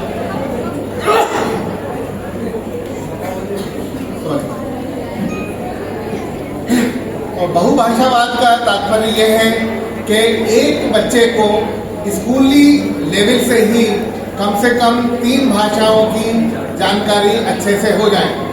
और वो 3 भाषाएं हैं मातृभाषा, हिंदी और एक अन्य भाषा। यदि मातृभाषा हिंदी ही है तब फिर अंग्रेजी को ऐड कर लिया जाए। तो इस प्रकार से कहा जाता है कि हर विद्यार्थी जीवन में सफल होता है जिसका अपनी भाषा पर अधिकार होता है। तो ये जो नवीन शिक्षा नीति में ये जो बात आई है बहुभाषावाद की, मैं समझता हूँ कि विद्यार्थियों के लिए बहुत हितकर बात है। और मेरा व्यक्तिगत मत है, ये मेरा अपना मत है कि भाषा पर कभी भी राजनीति नहीं होना चाहिए। भाषा पर राजनीति नहीं होना चाहिए। अब दक्षिण भी हमारे ही देश का अभिन्न अंग है, तो हम ये नहीं कह रहे हैं कि केवल दक्षिणी हिंदी सीखें, बल्कि बहुभाषावाद में ये भी है कि पंजाब का, दिल्ली का, उत्तर प्रदेश का बच्चा भी दक्षिण की एक भाषा सीखे, तब जाकर के राष्ट्रीय एकता और अखंडता की जो परिकल्पना है वो साकार हो पाएगी। आ जाए कि कहीं पर कोई दुर्घटना हो जाए घर के अंदर, या कहीं बच्चे बाहर जा रहे हैं उनके साथ, और वहाँ पर इन बच्चों का नंबर किसी दूसरे के साथ भेजना हो, मान लीजिए जिलाधिकारी को देना हो कि ये बच्चा वहाँ पे है, और उस बच्चे से कहा जाए कि नंबर आपका बताओ जहाँ आस पास आप हो, तो उससे जब हिंदी में नंबर मांगा जाता है, क्योंकि वो तो हिंदी लिख पाएंगे ना, तो बच्चे नहीं बता पाते हैं। ये सबसे बड़ी बात है। तो मैं ये आप लोगों से कहना चाहता हूँ कि इंग्लिश भले ही आप पढ़ो, लेकिन सेकेंडरी उसको रखो। हिंदी जो हमारे जीवन में काम आने वाली है, हम यहाँ पे रहेंगे, भारत में रहेंगे, विभिन्न प्रांतों में रहेंगे, तो वहाँ पर हिंदी का उपयोग करके हम अपने आप को आगे बढ़ा सकते हैं। इसका प्रत्यक्ष उदाहरण मैं बताना चाहता हूँ कि मैंने 2019 और 20 एक ऐसा कालखंड आया कि जब हिंदी भाषा को बढ़ाने का, उसको आगे बढ़ाने का एक अवसर सबके पास आया। हम लोग विभिन्न छोटे छोटे शहरों में थे, कस्बों में थे, और बड़े बड़े कलाकार हिंदी के, इंग्लिश के, अधिकतर हिंदी के थे, तो वो बड़े मंचों पे ही थे। उनका संवाद का कोई ऐसा कारण नहीं था कि हम लोगों का संवाद उनसे हो सकता, लेकिन वो तो 2 साल का कालखंड था, उसने हमको वो अवसर दिया कि जितने बड़े कलाकार थे या बड़े लोग थे वो सब ऑनलाइन मंच पे आए, और हम लोगों का संवाद हिंदी के माध्यम से उनसे हुआ। उस हिंदी ने हम सबको जोड़ा, और उसी हिंदी के कारण दीदी शकुंतला जी यहाँ पर है, जिनके कारण मैं यहाँ पर आया हूँ, ये भी हिंदी का ही एक कारण है कि उस हिंदी के एक आयोजन में पूरे विश्व से 56 देशों के लोगों ने हिंदी के उस आयोजन में हिस्सा लिया था, और भारत को जानो एक ग्रंथ का लेखन हुआ था जिसको दोहा और छंद में लिखा गया था, वो भी तो ये पिछले साल उसका लोकार्पण भी हुआ। तो ये सबसे बड़ी चीज है कि हिंदी हमारे विश्व की एक संपर्क भाषा है, और जितने भी बच्चे पढ़ाई कर रहे हैं तो उनके लिए कहना चाहूँगा कि वो पहले हिंदी को आगे बढ़ाएं, हिंदी में अपना ज्ञान अर्जित करें, और इसको एक अपने लिए रिजर्व रखें जी। और मैं चाहूँगा कि इसके बाद आप चाहें तो आगे का प्रश्न। बहुत ही सुंदर तरीके से आपने बड़े संक्षेप में अपनी बात रखी। और हमारे आज के सत्र के जो अध्यक्ष महोदय डॉक्टर अर्जुन गणपति चौहान जी, आप सब जानते हैं वरिष्ठ साहित्यकार हैं, महाराष्ट्र में क्या पूरे देश में आपका नाम है। मैं सर, क्योंकि हम इस कार्यक्रम का उनको सारांश के रूप में भी आपसे चाहते हैं, और ये भी जानना चाहते हैं अक्सर बच्चे राजभाषा, जनभाषा और राष्ट्रभाषा, इसमें उनको बहुत संदेह हो जाता है। कई बार बच्चे कहते हैं कि 14 सितंबर को हमारी बोलते हैं भाषण में भी कि हम हमारी राष्ट्रभाषा हिंदी है, तो संविधान की तरफ से क्या प्रावधान है, अंतर क्या है, ये बच्चों का जानना बहुत जरूरी है। कृपया इस पर प्रकाश डालें।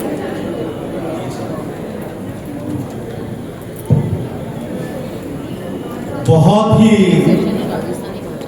चिंतनीय और आज के परिप्रेक्ष्य में ऐसा सवाल, ऐसी बहस के लिए आपने सवाल उठाया।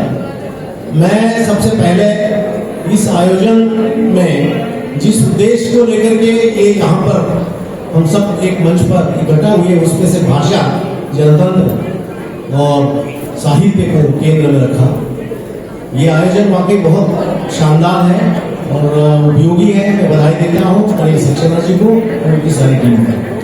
असल में अभी चर्चा का विषय जो है और इसमें खास करके जो पक्ष छूट रहा है उसके बारे में मुझे बात करनी है कि हिंदी को लेकर के जनभाषा, राजभाषा और संविधान के जो इसके लिए प्रावधान है, इसके बारे में मैं सीधा विषय पर आ रहा हूं।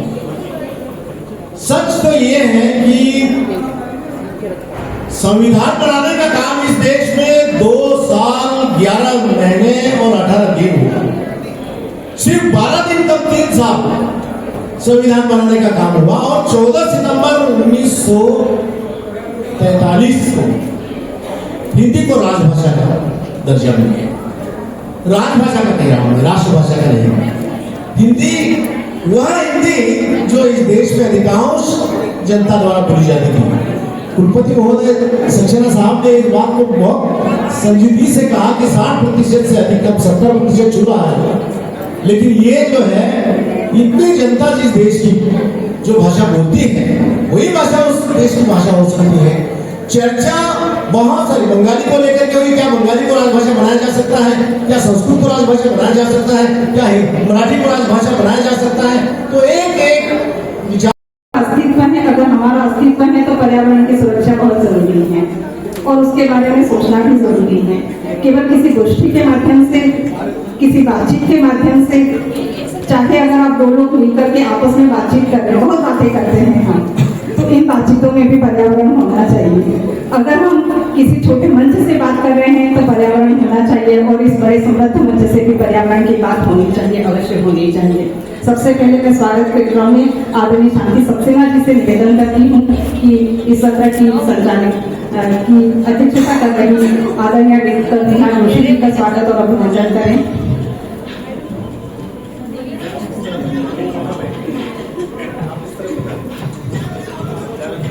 शांति सक्सेना जी से निवेदन कर रही हूँ कि सत्र की अध्यक्षता कर रही डॉक्टर नेहा जोशी जी का स्वागत, प्रणाम और स्मृति चिन्ह भेंट कर करें। पुनः आप से निवेदन करूंगी, कृपया थोड़ा सा ऊर्जा बनाए रखें।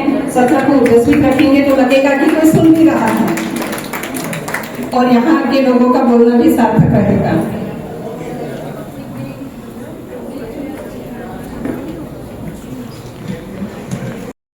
प्रकृति से संवाद, लोक साहित्य में पर्यावरणीय चेतना, इस विषय पर हम बातचीत करेंगे। जब हमने वैदिक परंपरा से बात शुरू की, विश्व वाङ्मय का जो पहला ग्रंथ माना जाता है ऋग्वेद, ऋग्वेद का पहला मंत्र है हरि ओम, ओम अग्निमीळे पुरोहितम यज्ञस्य देवगतित्वं होतारं रत्नधातमः, यानी कि अग्नि को समर्पित।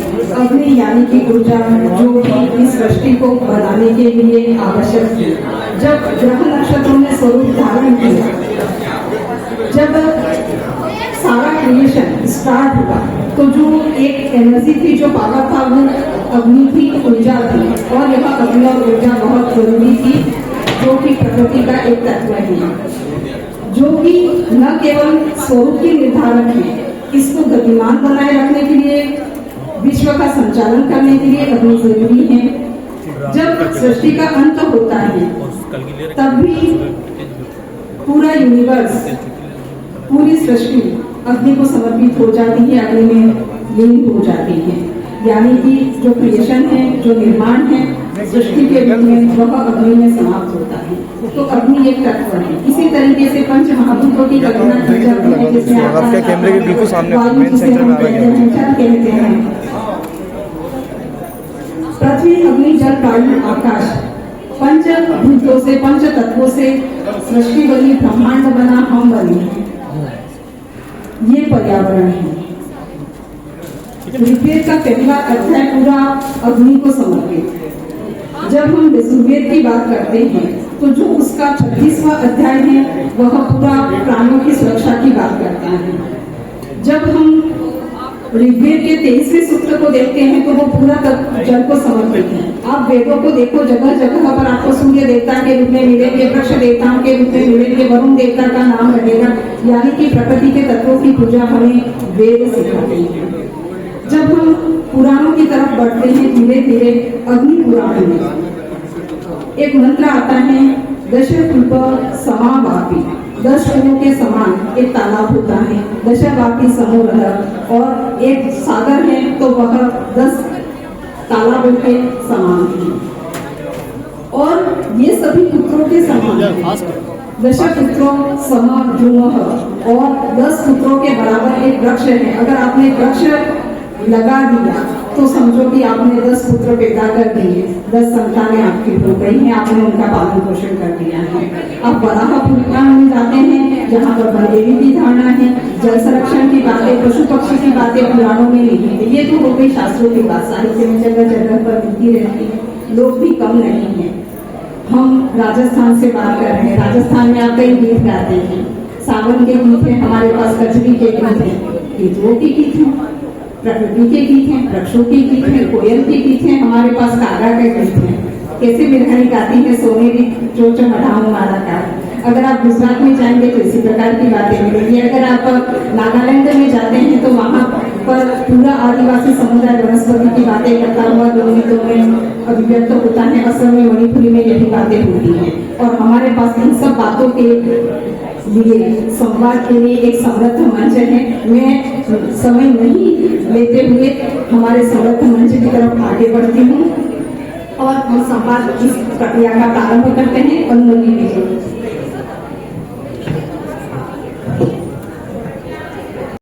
को अगर हम माँ कहते हैं तो क्या माँ का शिक्षण किया जा सकता है? अगर हम माँ का शिक्षण नहीं कर सकते तो हम धरती माँ का शिक्षण कैसे कर सकते हैं? वर्षा ऋतु की बात होती है, प्रकृति चारों तरफ लहराती है, तो वो खाली वर्षा ऋतु की बात नहीं होती, वो होती धरती की आस की होती है, किसान की धरती की प्यास की होती है, किसान की आस की होती है और जन जीवन के उल्लास की होती है। तो प्रकृति तो हर जगह है। हम किसी की बात करें, इसी उसमें जैसे मैंने आपको बताया कि केरल की जो लेखिका है सुगत कुमारी, उन्होंने ऐसा लिखा। इसके साथ ही सुचिता कर्तिकर हैं, उन्होंने लिखा कि वे हमें सभ्य बनाते गए। उन्होंने लोक साहित्य में, अपने लोक साहित्य में लिखा है कि वे हमें सभ्य बनाते गए और हमारे पेड़ काटते गए। और अब हमसे पूछते हैं कि तुम पत्थरों को और पेड़ों को क्यों पूछते हो? हम क्या पूछते हैं हमसे कि तुम पत्थरों और पेड़ों को क्यों पूछते हो? हम उन्हें इसलिए पूछते हैं क्योंकि हम उनको बाजार नहीं समझते, हम उन्हें माँ समझते हैं और माँ को हमेशा पूजा जाता है, उनका सम्मान किया जाता है। इसलिए हम हमेशा धरती और प्रकृति की पूजा करते हैं और उनकी रक्षा के लिए प्रयास करते हैं।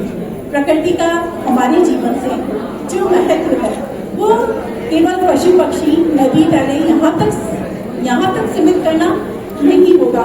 मैं आपको एक छोटी सी कहानी सुनाना चाहूंगी कि अगर पशु प्रकृति के संरक्षण के लिए कार्य कर सकते हैं और श्री राम के इतने करीब हो सकते हैं, तो अगर हम प्रकृति के लिए प्रेम रखते हैं तो हम तो ईश्वर की अनुकंपा को वैसे ही प्राप्त कर सकते हैं। आप सभी की सुनी हुई कहानी होगी, मैं उसे प्रकृति से जोड़कर बताना चाहती हूँ। एक छोटी सी गिलहरी मिट्टी में आती, अपने आप को मिट्टी से लपेटती और फिर से जल में चली जाती। ऐसा उसने एक बार किया, 2 बार किया, 3 बार किया। राम कुतूहल से उसे देख रहे थे कि छोटी सी गिलहरी ये क्या कर रही है, बार बार आती है, मिट्टी में अपने आप को लपेटती है और पानी में वापस जाती है। तो उनसे रहा नहीं गया। अब उन्होंने पूछा कि आप ऐसा क्यों कर रही हैं? गिलहरी ने जवाब दिया कि हर कोई अपने अपने हिसाब से राम सेतु के निर्माण में सहयोग दे रहा है, क्योंकि राम का जीवन होगा वो हमारी अपनी प्रकृति का जीवन होगा, वो किसी अहम का नहीं, इस धरती को बचाने के लिए किया गया प्रयास होगा। तो अगर सभी लोग प्रयास कर रहे हैं, मेरी क्षमता इतनी ही है कि मैं अपने आप पर मिट्टी ले जाकर और वहाँ ले जा सकूँ और राम सेतु में अपना कुछ योगदान दे सकूँ। राम उनकी बातें सुनकर आश्चर्यचकित रह गए।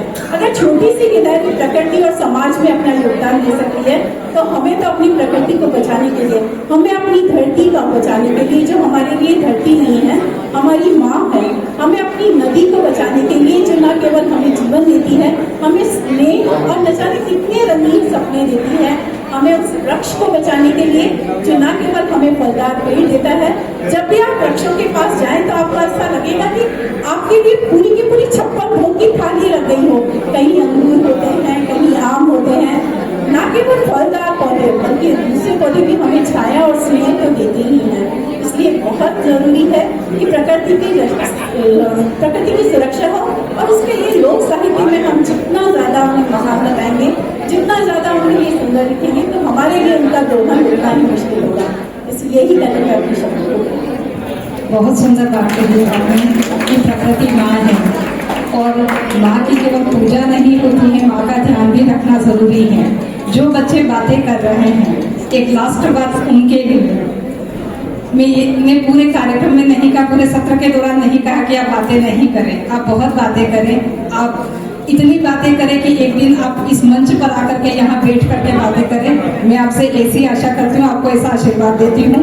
लेकिन एक मिनट के लिए सोचें आप सभी बच्चे कि अगर आपको सवेरे से कहीं पर बैठा या जो गया है उसमें अगर आपको पानी पीने के लिए छूट ना दे कि आपको पानी पीने जाने नहीं मिलेगा, क्या आप बैठ पाएंगे शाम तक? नहीं बैठ पाएंगे। पानी जरूरी है। ये सामने आपके छोटी छोटी बोतल रखी है जिसमें पानी है, 10 रुपए का एक बोतल है ना? तो यानी कि 10 रुपए में पानी मिलता है, वो भी केवल एक बार पीने के लिए। आप सोच लीजिए ये 2026 की घटना है, और जब आप बड़े होंगे, हमारी उम्र तक पहुंचेंगे, 20 वर्षों में ये बोतल 1000 रुपए की हो जाएगी। अगर आप एक बूंद भी बचाते हैं तो आप पानी बचा रहे हैं। तरीके से ये कार्यक्रम आयोजित हो रहा है। चित्तौड़ साहित्य उत्सव 2026 में जो गणमान्य नागरिक पधारे, आप सभी का हार्दिक अभिनंदन। और जो ये प्यारे विद्यार्थी बच्चे जो बैठे हुए हैं, बहुत देर से जो आपस में बातें कर रहे हैं, वो अच्छा कर रहे हैं, कोई बात नहीं। लेकिन अब जो सत्र होगा वालों है वो आपकी भाषा को है, आपकी भाषा को है। और अपनी भाषा में यदि आप बात करा तो एक अपनत्व की भावना आ गई है। तो ये जो पाछे बैठा था का बच्चा है और जो अधीना मातृशक्ति बैठी तकी है, मैं चाहूँ कि एक बार जोरदार तालियां बजा दें, अभिनंदन के साथ में कार्यक्रम हम शुरू करें। क्योंकि जब राजस्थानी भाषा, साहित्य, संस्कृति की बात चलती है तो राजस्थान शिरमौर कहा जाता है। हमारे एक मित्र ने पूछा कि भाई साहब, जनगण मन अधिनायक जय है, भारत भाग्य विधाता, पंजाब, सिंध, गुजरात, मराठा, ऐसे करके बहुत सारे राज्यों के नाम आए, उसमें राजस्थान का नाम क्यों नहीं है? बड़ा अच्छा प्रश्न था। तो मैं माने क्योंकि भाई ऐसी है कि ये जितना भी राज्य है वो हारी बीनिया है, और बीन आपने राजस्थान को राजस्थान है, और जितना भी लोग हैं वो अपने जो बीन का नाम ले ले रहे, राष्ट्रगान में इली और राजस्थान को नाम है। जोरदार तालियां बजा दो आप बीन के लिए। हाँ, और सब बड़ी बात तो यह भी है कि राजस्थान का अपना साहित्य है। मैं हिंदी साहित्य का छोटा सा विद्यार्थी हूँ। राजस्थानी, हिंदी, संस्कृत और अंग्रेजी जितने भी साहित्य मैंने पढ़े हैं, देखे हैं, सुने हैं, उसमें जब राजस्थानी की बात आती है तो उसकी जो लावण्यता आती है, जो सुंदरता आती है, वो मैं आपने सही निवेदन करूं, मैं खड़े नहीं देखे।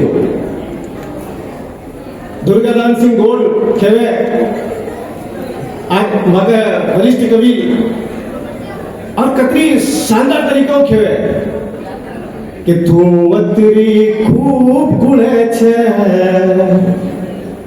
और पानी में चांद गुणे छे। अरे अनिल जी भाई साहब बैठे हुए ये अच्छी तरह जाने कि राजस्थानी को जो साहित्य को उभारवा को जो श्रेय आपको है, भाई साहब प्रणव में है। जोरदार ताली बजा दो यार सम्मान। तू अतरी खूब गुणे छे, पानी में चांद गुणे छे, वो थारी चाल ऐसी है मिजाजर एटीट्यूड वाली, कि थारी चाल ऐसी है मिजाजर, अरे थाली में मूंग रड़े छे तू तेरी, मतलब थाली में मूंग जैसे चलता वैसे तू चलती है। बहुत बहुत धन्यवाद इस सत्र का। हाँ, जोरदार तालियां वाले बजाते रहो ताकि आपकी ताकि निद्रा टूटती रहे। आज ये मंच बहुत सौभाग्यशाली है क्योंकि इस मंच पर राजस्थानी भाषा और साहित्य को लेकर जो चर्चा होने वाली है वो बहुत ही श्रेष्ठ व्यक्तित्व से ये मंच सजने वाला है। मैं बहुत ही आदर और सम्मान के साथ में सबसे पहले पद्मश्री आदरणीय डॉक्टर सीपी देवल साहब से अनुरोध करता कि वो मंच पर पधारे और इस सत्र की ये जो 5वां सत्र है लोक से साहित्य तक राजस्थानी भाषा स्मृति और सांस्कृतिक चेतना का अध्यक्षता करेंगे। जोरदार तालियां बजाकर आप इनका अभिनंदन करें। और इसी श्रृंखला में मैं आदरणीय डॉक्टर भरत ओला सर जो हनुमानगढ़ से हमारे बीच में आते हैं, जोरदार तालियों से इनका अभिनंदन करें, स्वागत करें। मेरे बड़े भाई साहब, मेरे आस्था के केंद्र आदरणीय डॉक्टर राजेंद्र सिंह जी साहब जो निम्बाहा से हमारे बीच में आते हैं, जोरदार तालियां बजाने का। और इस सत्र को शानदार तरीके से अपनी ऊंचाइयां प्रदान करने के लिए डॉक्टर प्रवीण जोशी सर हमारे बीच में है जो हमारे ही भीलवाड़ा में असिस्टेंट प्रोफेसर के रूप में एमएलबी गवर्नमेंट कॉलेज में आप हमको सेवाएं दे रहे हैं। बेटा आप लोगों की कमजोर तालियां हैं। हाँ, देखो हमारे साथ दिक्कत ये है कि हम कवि लोग भी हैं और हमारे साथ प्रॉब्लम ये है कि तालियां वालियां बजाते रहोगे तो जीवंत रहोगे, वरना हम लोग श्राप भी दे देते हैं। सन 47 में हिंदी ने जब मीडियम बनाया हो, हमारे 92% जो मैं आपने कहा नहीं, वहाँ मैंने सो कोई आदमी या नहीं कह सकते तो अ से आम कोई भी पूरा, हमें तो 7 करोड़ लोग हैं आज भी, तो मैं तो यह बात कहूँ कि जो पढ़ाया नहीं वो सब धूल है, कहीं पढ़ाया पानी। मराठे पढ़ाने वाला यूपी में आया, मराठे पढ़ाने वाला महाराष्ट्र में आया। एक पहले जुमलो पढ़ावे कख गगड़, संसार में कोई भाषा में ने मारा 7 करोड़ लोगों में और नेताओं में, एजुकेशन लोगों में ने, प्रोफेसर में, वाइस चांसलर में इतनी अकल नहीं है कि वे यह बात कह सके कि ये नहीं पढ़ा जाए। असल में भाषा तो वहाँ लोगों ने आवती, वे अनार ने दाड़म कहता, आपने लिखना सिखावनो, भाषा थोड़ी सिखावनी। आप दाड़म लिखावता 10 दाड़म, પછી મને बताता कि हिंदुस्तान में राजस्थान में कोई अनपढ़ रह जा तो आप क्यों जो करो, मैं मुझे तो राखू नहीं, ये भुआ मंडा।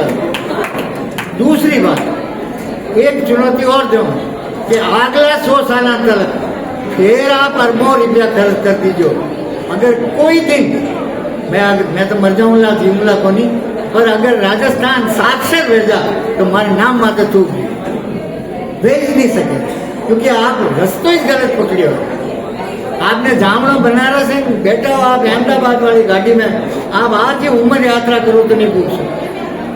तो सवाल ये सुधारे कौन और यह कौन जाने। हमारे 18 टाबर ये 18 जना बैठा है, ये कख गगर ढ ने यानी पतो नहीं बता सके। ये बैठा है हिंदी का एमए पीएचडी बैठा है। मैंने कोई हाथ खड़ो कर कहते हैं कि ढ स्क्रिप्ट में किसी जगह है, ढ जो है वो ड वर्ग में आवे कि कख गगर ढ में आवे। मारना क्या यार, मतलब कहीं पढ़ाया था दिनांक मारे थे राजस्थान वालों जान ही नहीं सके, क्योंकि अंगा बोल ही नहीं सकता यूपी रो आदमी, इन वास्ते वो पढ़ा ही नहीं सकते। पर वो नहीं पढ़ाया काका काका ढ, और भाभी कहती हो हाँ हाँ ढ ढ, अरे कई ढ हाँ हिंदी में तो ढ आवे कोई, मारे राजस्थानी में तो 10,000 दान ढ आवे। लड़नो पढ़नो दड़नो चढ़नो कहीं कराना। एक बात और कहूँ, जो डिफेक्टिव सिस्टम है जो बताऊंगा, बहुत छोटी छोटी बातें अर्ज कर रही हूँ, उनमें अगर आप एक जवाब है तो मैंने दे दी। एक वर्णमाला मैंने एक जगह एक शब्द आयो कि क ख ग घ न, ठीक, वो क्या है कि जो सांठो है मेवाड़ी में जिनने सांठो कहवा बाढ़ रो जिक्र करियो ना, उनने गन्ना कहवा। और हिंदी की वर्णमाला सिखाई गई बड़ी ई से इमली ई से ईख। हमारी चुनौती है ये 50 जिला तो अभी नहीं रिया, 42 जिला है राजस्थान में। कोई ईख बोलन एक सांठारी भारी बेच ना जावे तो मैं हमारी भाषा की बात करनी चाहिए। आप क्या कर रहे हो यार? 75 वर्षा से ये ईख ने लेन में कटे जावा, ईख ने फैक्ट्री में ले जावा तो गन्नो ले के ईख नहीं ले, गांव में जावा तो सांटो समझे, बाढ़ समझे। ये एजुकेशन है? ये आप माने पढ़ा रहे हो तो मेरा ये नतीजा। फिर भी आप इतना उंगल नींद जाओगे, आपने खाई नहीं पड़ेगा आपकी भाषा कहीं। और क्यों जरूरी है आपकी भाषा?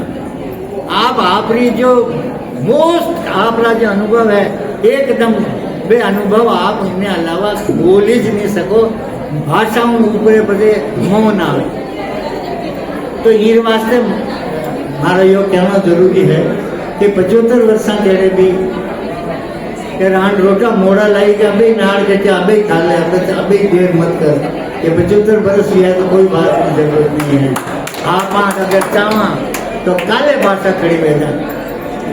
द्वितीय विश्व युद्ध हमारे हम ही नजा वो है उदाहरण नजीर दूँ आप कि सेकेंड वर्ल्ड वार में तो करीब 4 लाख 32 लोग ये मारिया गया। जऊदिया ने तो हिटलर छोड़िया इसको नहीं, यूँ हमारा जो माता में जुआ हमारे जो हमारा मारिया। हमने बहुत कुछ सुन पाए, बहुत बहुत आभार। मंच के आप सभी जनों को बहुत बहुत आभार, बहुत बहुत धन्यवाद। जोरदार धन्यवाद एक बार फिर से। मैं इस श्रृंखला में अगले पायदान पर जो इस सत्र की जो छठी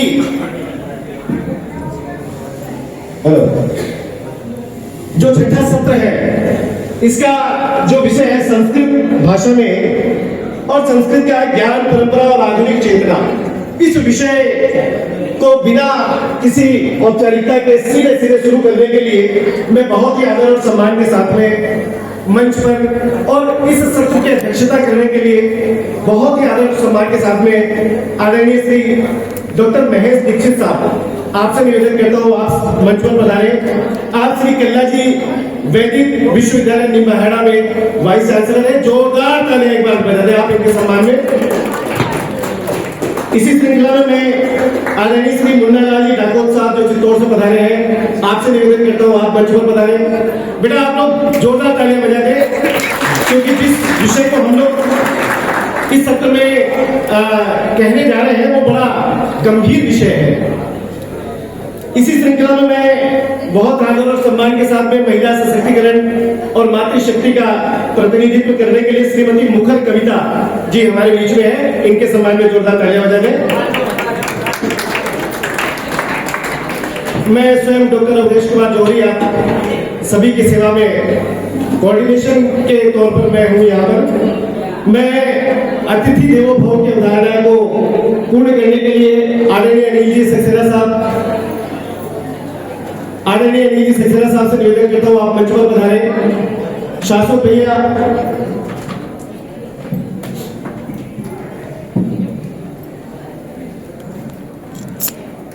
आए सर, स्वागत है।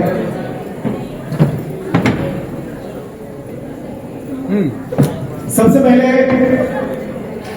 हमारे इस छठे सत्र में संस्कृत जो ज्ञान परंपरा और आधुनिक चेतना, ये सत्र जो होने जा रहा है, इसके अध्यक्ष आदरणीय डॉक्टर महेश दीक्षित साहब जो कुलपति हैं, आपका स्वागत आदरणीय अनिल जी सक्सेना साहब करेंगे। श्री कल्ला जी वैदिक विश्वविद्यालय निम्बाहेड़ा। दोनों मिलकर एक न हो सके यही विडंबना जीवन में। जयशंकर प्रसाद ने कामायनी में जब ये पंक्ति लिखी थी तो उस वक्त आप ये समझे कि ज्ञान कहते किसे हैं? बुद्धि, विवेक और ज्ञान, ये तीन ऐसी अब एक ऐसी संकीर्ण, मतलब एक समझे कि एक शब्दावली का एक विशाल रूप। बुद्धि किसे कहेंगे, ज्ञान क्या है और विवेक किसे कहेंगे? क्या बुद्धि हमें जन्मजात मिलती है या ज्ञान हम अर्जित करते हैं, या विवेक उन्हें कहेंगे कि अच्छा और बुरा के बीच में भेद करने वाली जो बीच की कड़ी है उसे विवेक कहेंगे? ये कौन सी ऐसी क्या बात है? आज हमारे बीच में जो विद्वान ये जो मंच सजा है, ये जो जाजम सजी है, आज हम जो हमें समय दिया गया है 3:15 से 4:15 के बीच में इस विषय पर गहन चर्चा करेंगे। और निश्चित रूप से मैं आपको आश्वस्त करता हूं कि इसके बाद जो निकल कर आएगा निश्चित रूप से आपकी भ्रांतियां वो दूर होगी। और इस छठे सत्र में मैं जो बच्चे बैठे हुए हैं या जो भी हमारे प्रबुद्ध वर्ग है, अगर आपको उसके दौरान अगर आपको आपके मन में कोई प्रश्न होता है तो आप हमारे जो बीच में ये विद्वान जो ये विद्युत सभा बैठी हुई है आप पूछ भी सकते हैं, लेकिन जब वो बोलते रहे उसके बाद में आप पूछिएगा।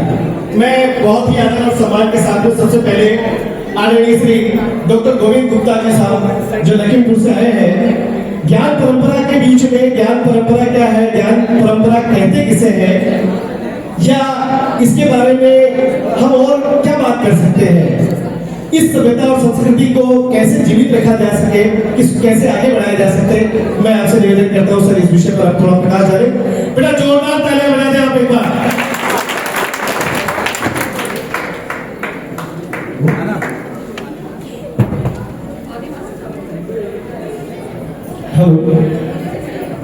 धन्यवाद दिया। सम्मानित मंच और मंच के ठीक सामने उपस्थित हमारे सम्मानित अतिथिगण, हमारे बच्चे और बच्चों के साथ आए हुए टीचर्स, साथ में बहुत सारे स्टॉल लगे हुए हैं, उन सबको आज के इस कार्यक्रम की शुभकामनाएं देते हुए आज के विषय की ओर आते हैं। विषय बहुत ही गूढ़ विषय है आजकल, और संस्कृत मूल रूप से संस्कृत विषय है। और संस्कृत की ओर जब हम जाते हैं तो आज देखते हैं कि संस्कृत विलुप्त सी होती जा रही है।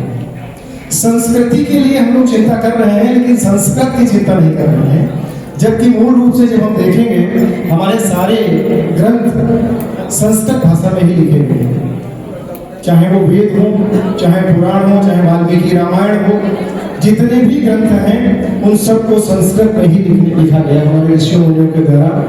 परंतु उस परंपरा को चाहे वो कठिनता की रही हो, चाहे आज के युग की जो भागम भाग है, जैसे कि पहले हम पूरा रामचरितमानस घर में स्थापित करते थे, 24 घंटे का रामचरितमानस पढ़ते थे, लोग आते थे पढ़ने के लिए, वो 24 घंटे का होता था।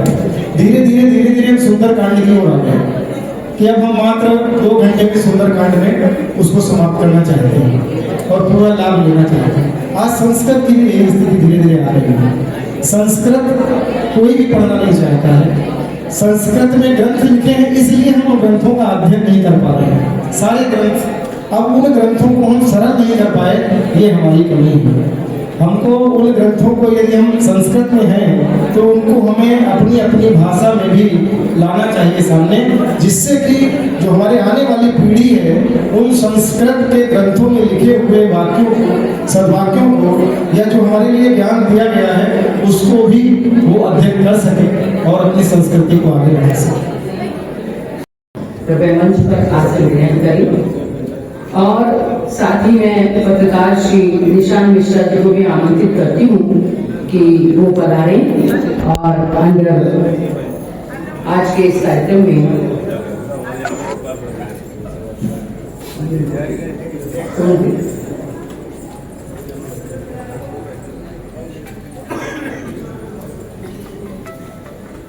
मैं इस सुने मंच को एक समृद्धि प्रदान करने के लिए लक्ष्मी स्वरूपा सरस्वती रूपा हमारी प्यारी बहन जो भीलवाड़ा की आनबान शान है, कथक गुरु श्रीमती रमापति सिया जी को आमंत्रित करती हूँ, जो कथक संस्थान संचालित करती हैं। जब पायल की झंकार कथा कहती है, जब पायल की झंकार कथा कहती है, तभी कथक का जन्म होता है। आज का ये विशेष कार्यक्रम कथक पर आयोजित है। तेरा चेहरा जगत में जो निखर संवर के दमकता है, जमाने वाले कहते हैं कि ये सूरज है जो रोज चमकता है। ऐसा एक पारंगत कथक गुरु का व्यक्तित्व श्रीमती रमापति सिया। ये वो नृत्यांगना है जिसकी नसों में बहता है जीवन का मधुर रस, वो उस पावन धरा का है जिसकी नाभि का अमृत कभी खत्म नहीं होता। कोयल के स्वर में गीत ढूंढकर खिलती कोपलों की चिपकन को आवाज देने, इस रुझी रुझी जिंदगी की उदासी को दूर करने, नव सृजन को लय देने और सारे सन्नाटे को मिटाने खनखनाते नुपुर पहने हैं श्रीमती रमा पचीसिया ने और हजारों नृत्यांगनाओं को नुपुर पहनाई है। कथक संस्थान भीलवाड़ा की संस्थापिका श्रीमती रमा पचीसिया एक प्रतिष्ठित कथक गुरु हैं, जिन्होंने जयपुर घराने की कथक शैली की शिक्षा अपने महान गुरु स्वर्गीय राम राजकुमार जावरा जी से प्राप्त की। देश विदेश में कथक का प्रचार प्रसार कर रही रमा जी व्याख्यान, कार्यशाला और शिक्षण के द्वारा भारत की सांस्कृतिक विराट परंपरा में विभिन्न संस्थाओं, विद्यालयों, महाविद्यालयों में लेक्चर, डेमो और इस तरह की कार्यशालाओं का आयोजन करके शुद्ध कथक का प्रशिक्षण भी दे रही हैं। आप स्पीक मैगे जो हमारे सांस्कृतिक विरासत को बच्चों तक, महाविद्यालयों तक पहुंचाता है, उस संस्था से भी जुड़ी हुई है और गुरु कार्यशालाएं आयोजित करती रही हैं। कथक और संगीत में जमीनी स्तर पर उनका पहुंचाने का जो मकसद रहा है, हर वर्ष कथक समारोह भीलवाड़ा में आयोजित करती हैं। नृत्य उत्सवों का जैसे बसंत उत्सव, होली उत्सव अलग अलग आयोजित करती रहती है। आपकी पुत्री, आपकी परम शिष्या मानसवी पचीसिया भी इस परंपरा को आगे बढ़ा रही है। उस बच्ची के नाम हम यहीं से बहुत सारी तालियां प्रेषित करना चाहेंगे।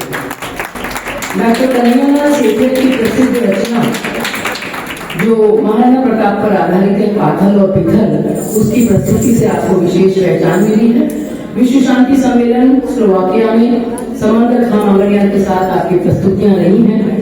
हंगरी, ऑस्ट्रेलिया, स्लोवेनिया आदि देशों का आपने बहुत जगह आपने प्रदर्शन किया है और हमारी धरोहर सम्मान, पद्म प्रभा सम्मान, Priyadarshini award, UNESCO association award, मतलब अवार्ड्स की भी इतनी लंबी श्रृंखला है कि कार्यक्रम भी छोटा पड़ जाएगा। तो कथक नृत्य में इस तरह से घराना परंपरा चलती है, जयपुर घराना, बनारस घराना, लखनऊ घराना, उसके बारे में वो विस्तार से बताएंगी। तो इस अवसर पर सबसे पहले हम उनका अभिनंदन करना चाहते हैं। मैं हमारी टीम से निवेदन करती हूँ कि वो आए और ये अच्छी सूरत वाले जो मेरी माला के मनके हैं, मेरी नजरों में बैठेंगे, प्रार्थना होती जाएगी। तो इन ईश्वरों में हम उनका स्वागत करना चाहेंगे। हमारे बीच अध्यक्ष के रूप में आदरणीय लोकेश कुमार सहल साहब, जो जनकवि के रूप में प्रतिष्ठित हैं। जयपुर के श्री लोकेश कुमार सिंह सहल साहब हमारे कविता लोक के बहुत बड़े नामी गिरामी रचनाकार हैं, शायर हैं। लगभग 25 संस्थाओं से आपका जुड़ाव है। कवि सम्मेलन, मुशायरों में आपने 2000 से ज्यादा कार्यक्रमों में शिरकत की है। शब्दों की गरिमा और अर्थवत्ता के प्रबल समर्थक श्री लोकेश कुमार सिंह साहब यूपी के चंदोसी में एक राज परिवार में जन्मे। छंदोबद्ध कविता गजल का आपका खासा अभ्यास है।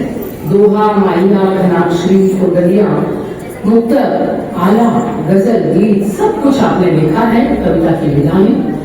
दरिया में मजदार बहुत है शीर्षक से आपका गजल संग्रह प्रकाशित हुआ। भावाभिनय सब कुछ दिखता है लखनऊ में। अभिनय प्रदान सौंदर्यपूर्ण शैली में ठुमरी, दादरा पर भाव प्रस्तुति होती है, जिसके साक्षात हमारे बिरले गुरु बिरजू महाराज जी, शंभू महाराज जी प्रतिष्ठित कलाकार रहे हैं। वहीं जयपुर घराना बताता है कि लय में ही शक्ति है, तेज और जटिल तत्कार यानी पैरों की थाप, चक्कर, डैताली, ताल पर पकड़, पखावज आधारित ये कथक होती है। ताल तकनीक शक्ति प्रधान शैली में ये नृत्य होता है। इसके दुर्गालाल जी और कुमुदनी जी दाखिया इसकी कदम है। बनारस घराना बताता है कि नृत्य में परंपरा और प्रयोग दोनों ही जरूरी हैं। सितारा देवी और गोपी कृष्ण जी इसके साक्षात मिसालें हैं। तो मैं आमंत्रित करती हूँ सबसे पहले रमा पचीसिया जी को परिचय देते हुए और अपनी प्रस्तुति को प्रदान करें। बहुत बहुत बधाई।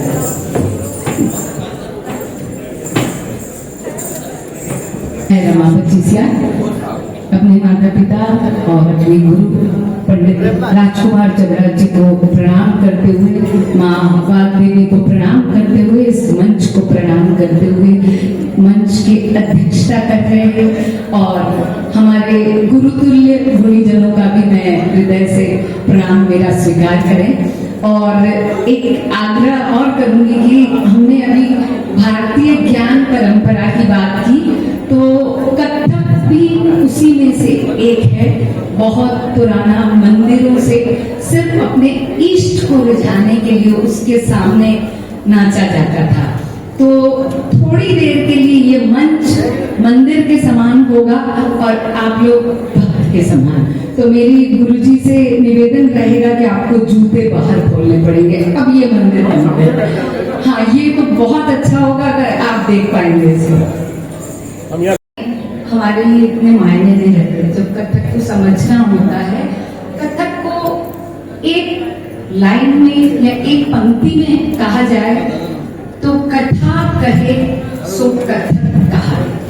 जो कथाएं होती थी मंदिरों में, उसको बहुत ही अनुशासित ढंग से शास्त्रों में लिखे अनुसार जब ताल और लय के साथ बांधकर प्रस्तुत किया जाता है अपने इष्ट के लिए, तो वो कथक कहलाता है। देवदासी प्रथा आई, उसके बाद बहुत सारा कुछ आया जिससे ये घराने बने। लेकिन भारत के 8 शास्त्रीय नृत्यों में से विश्व में सबसे तेज लय और ताल के साथ किया जाने वाला नृत्य, और उसमें भी जब घरानों की बात आती है तो जयपुर घराना सबसे तेज, क्योंकि दरबारी प्रवृत्ति है उनकी, राजपूताना था हमारा। तो यहाँ पर जब दरबार में भी लोग आए, राज दरबारों में भी लोग आए, तो उन्होंने रण की बात की। तो वीर रस, रौद्र रस इसमें हमेशा देखने को मिलेगा। ताल शब्द, छोटी छोटी सी बातों को लेकर मैं चलूंगी। तांडव से ताल लिया गया और माँ पार्वती के द्वारा जो लास्य नृत्य किया गया उससे ल लिया गया और इस ताल की शब्द की रचना हुई। लय को बांधना है, उसको भी एक समय सीमा देनी है कि 16 मात्रा की ताल हुई तो 3 ताल या त्रिताल कहलाएगी, 10 मात्रा की ताल हुई तो वो शुभ ताल कहलाएगी, 14 मात्रा की ताल हुई तो वो धमार कहलाएगी, 8 मात्रा की ताल हुई तो वो कहरवा कहलाएगी। इस तरह से हमने अलग अलग, और 108, क्योंकि भारतीय ज्ञान परंपरा की बात है तो ये तो परंपरावादी नृत्य है। 108 तालें है जिसमें कई सारी अब अप्रचलित हो चुकी है। उसके बाद नृत्य शब्द की थोड़ी सी मैं व्याख्या बताती हूँ आपको। नृत्य प्लस यह नृत्य जो हम अपने अंगों के द्वारा जो कुछ हम करते हैं, हमारा फुटवर्क यानी हमारा पद संचलन, हमारा हस्त संचलन, हमारा नयन संचलन, ये जो सारी चीजें आएगी जिसमें भाव बहुत ज्यादा नहीं होगा तो वो नृत्य कहलाएगा। अभिनय से यह लेकर इस नृत्य शब्द को पूर्ण किया गया और नृत्य शब्द की रचना हुई। और हम लोग बहुत सौभाग्यशाली हैं कि जयपुर घराने की 5वीं पीढ़ी के गुरु से मैंने सीधे सीधे शिक्षा ली और आज मेरी बेटी 6ठी पीढ़ी से, मतलब ये भी परंपरा में चल गया, मैंने उनके पिताजी से शिक्षा ली, अब मेरी बेटी उनके पुत्र से शिक्षा ले रही है, तो ये भी एक परंपरा से चल गया। और उनके सानिध्य में, क्योंकि जन्म चित्तौड़ में हुआ है तो हमेशा से थोड़ा सा तेज रहा है। महाराणा प्रताप की जो वीर गाथा रही है पाथल और पीथल, उस पर मैंने काम किया। गुरुजी ने उस पर राजस्थानी जो लोकवाद्य थे, करताल, जिसको अंतरराष्ट्रीय स्तर पे पहुंचाया, सिद्दीक खां मांगणियार साहब ने पद्मश्री रहे हैं और नेशनल अवार्डी आर्टिस्ट हैं उनके बेटे समंदर जी मांगणियार, उनके साथ मैंने इसको स्लोवाकिया में वर्ल्ड पीस समिट में प्रस्तुत किया। उसके बाद मैंने 11 देशों में इसकी प्रस्तुति दी। तो ये थोड़ा सा आगे तक जाने की बात आती है, हम लौट कर आते हैं कथक पे। कहरवा ताल से बात करेंगे। धा गे न ती न क धी न 8 मात्रा धा। इसको हम डबल किया, धागे न ती न क धी न, धागे न ती न क धी न धा। चौगुन में चले गए, धागे न ती न क धी न, धागे न ती न क धी, धागे न ती न क धी न, धागे न ती न क धी न धा। इसमें आप सारे लोक नृत्य कभी भी सुनिए, इसका साइकिल चलेगा और बहुत सारे लोक नृत्य राजस्थानी इसी पर चलता है। लेकिन जब शास्त्रीय नृत्य की बात आती है तो बेसिक जो ताल है वो है त्रिताल, जिसमें 16 मात्राएं हैं, धा धिन धिन धा धा धिन धिन धा धा, तिन तिन ता ता धिन धिन धा, संप्याग धा। तो भैया को थोड़ा सा ताल वाला चला दीजिए, सेकंड वाला। यहाँ खड़े होंगे, प्रणाम करेंगे। सबसे पहले भूमि प्रणाम।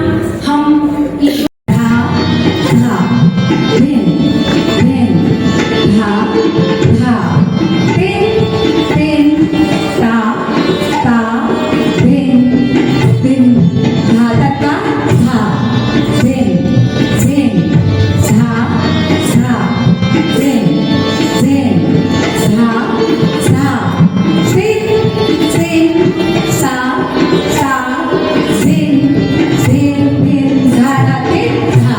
भैया थोड़ा सा मेरी तरफ ध्यान रखना पड़ेगा, आपको बंद करना, थोड़ा सा मेरी तरफ रहिएगा प्लीज। ये हमने शुरुआत की। अब जब हम इसमें आगे की बात करते हैं तो मैं सारे घरानों की बातें इसके साथ साथ प्रदर्शन के साथ साथ करते जाऊंगी।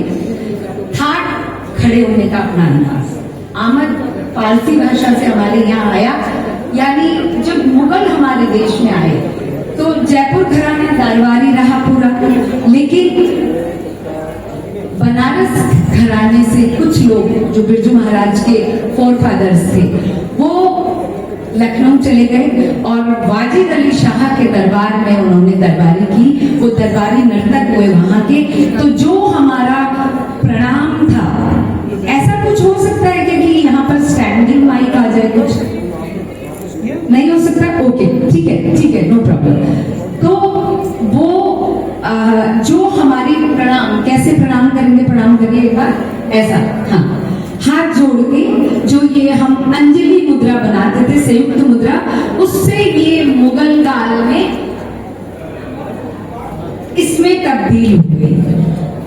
और उसके बाद हमारी जो वेशभूषा थी, जो हम लहंगा चुन्नी इसमें काम करते थे, वो अनारकली फ्रॉक जो कहलाता है उसमें चला गया, तुर्रे वाली टोपी चली गई।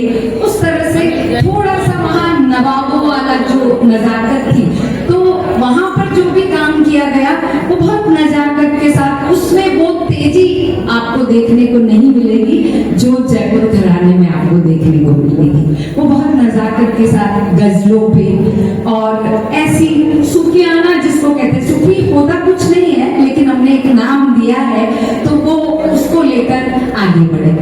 बनारस घराना क्योंकि माँ अन्नपूर्णा और भोले भंडारी का दरबार है, वो वहाँ काशी वही कहा जाता है, तो वो पूरा आज तक भी भक्ति प्रधान ही रहा है।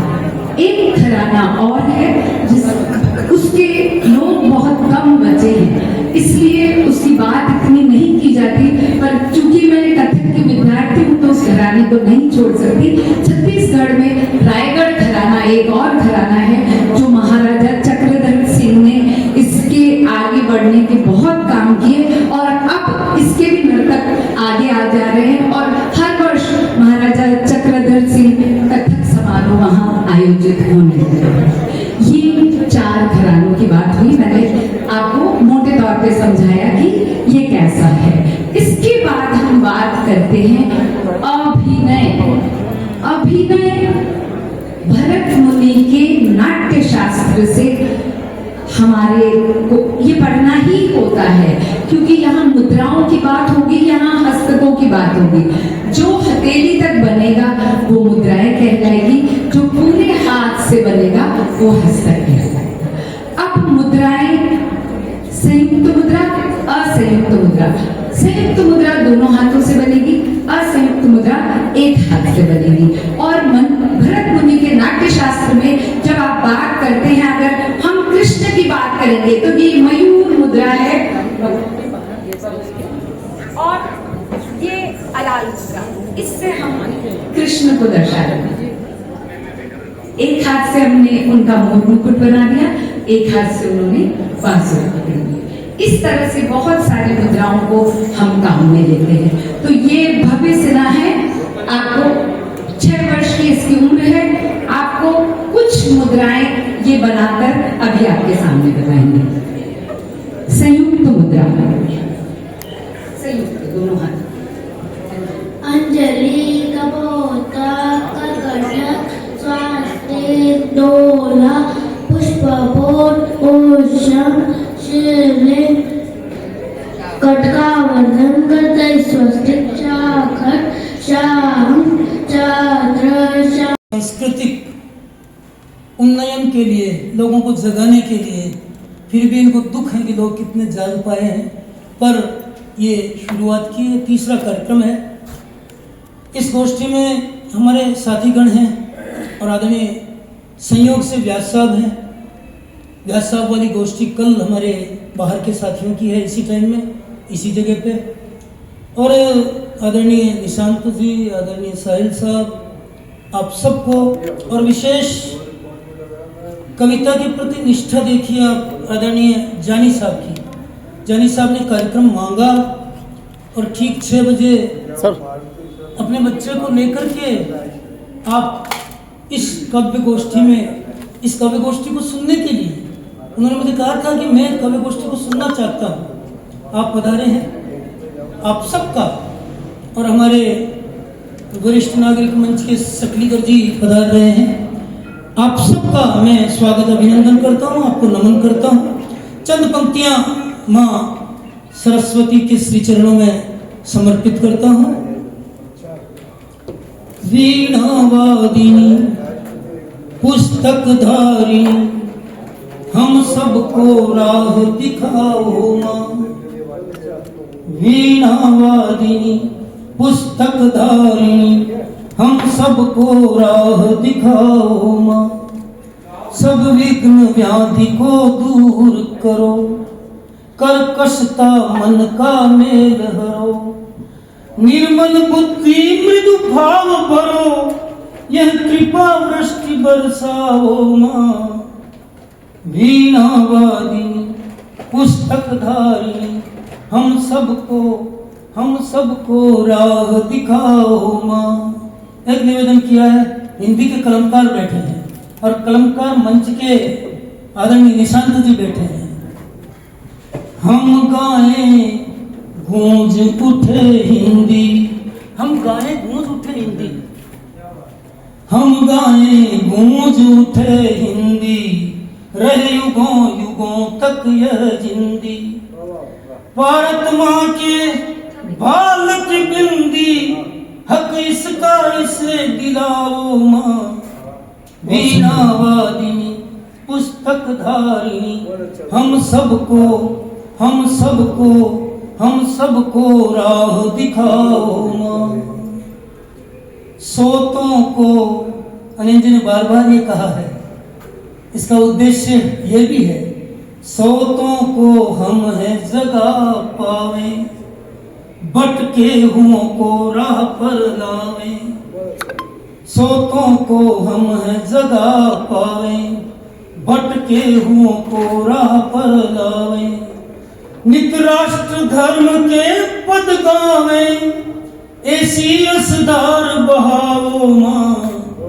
वीणावादिनी हंसावाहिनी, वीणावादिनी पुस्तकधारिणी हम सबको राह दिखाओ माँ।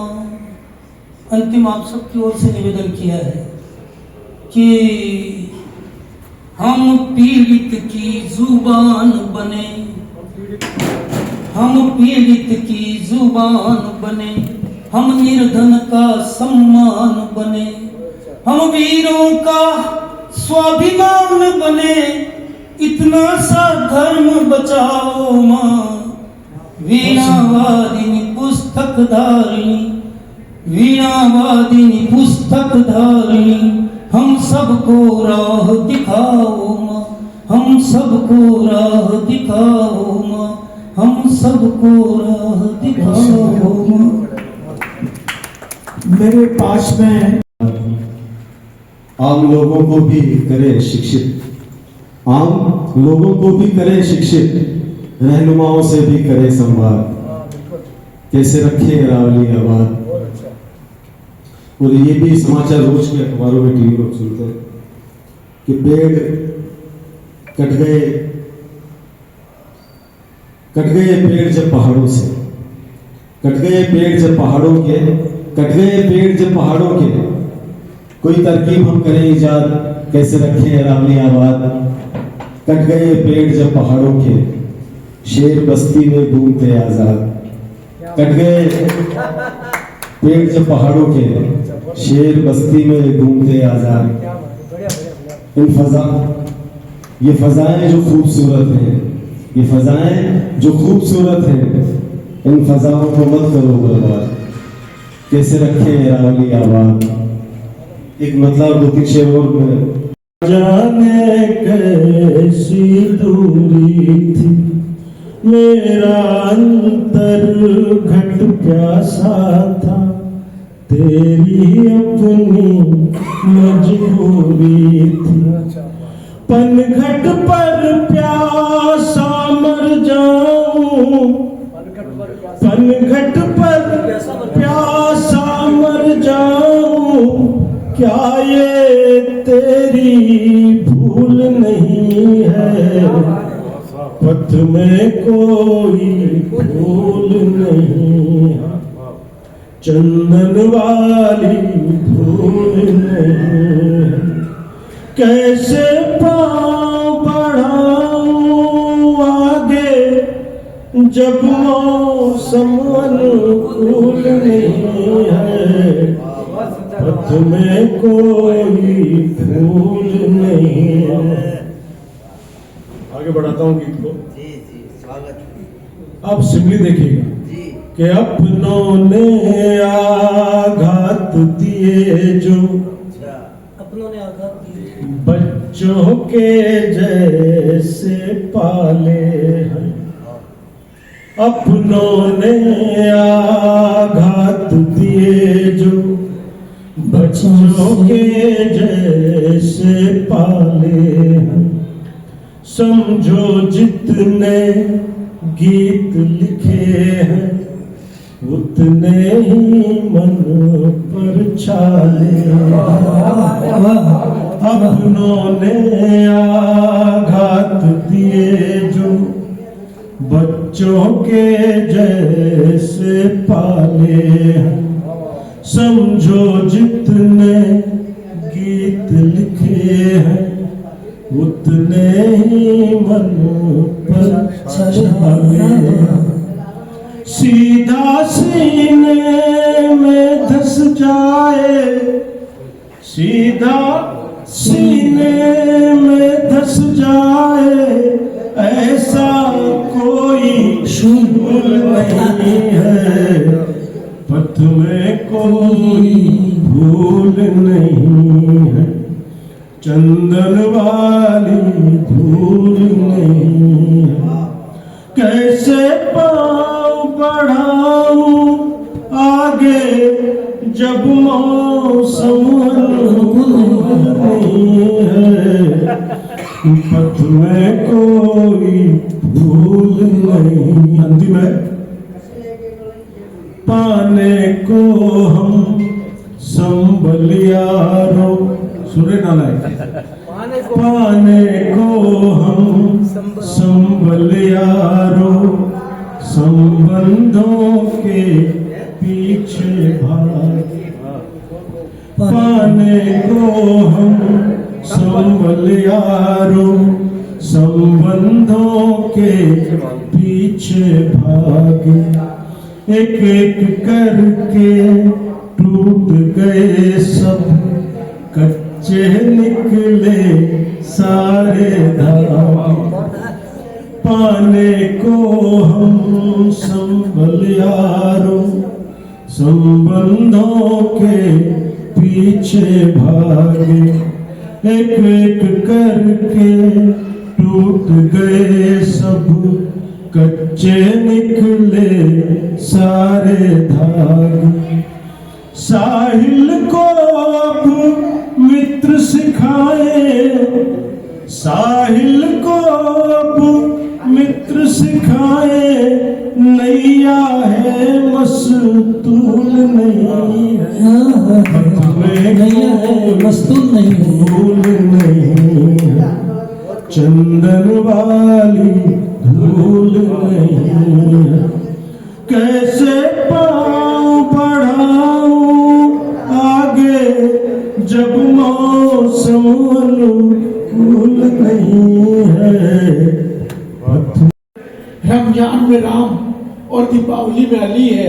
मैं आपका वंदन और अभिनंदन करता हूँ और चित्तौड़गढ़ के कवियों पर केंद्रित इस सत्र के आयोजन के लिए अनिल जी को बधाई देते हुए धन्यवाद के लिए अनिल जी को ऐतिहासिक हुआ। एक तो क्या मैं भावुक इसलिए भी हो गया कि जानी साहब ने और सभी ने, जो कि वो मेरे ख्याल से टारगेट में ही था और टारगेट में ये था कि सिर्फ तारीफ ही तारीफ, तो इतनी तारीफ सुनना भी बस में बात नहीं है। तो इसलिए मैं भावुक हो गया कि आप सब मेरे अपने लोग हो और रियली जो संबल आपने दिया है, जानी साहब, रमेश जी सर, हमारे अब्दुल जब्बार साहब और आप सबका जो मुझे फ्लाइटी शब्दों के से मुझे जो ताकत मिली है, नो डाउट। और चूंकि मैं दबंग तो बहुत हूँ लेकिन इमोशनल भी हूँ और अपनों के बीच में थोड़ा भावुक हो जाता हूँ, ये मेरा नेचर है।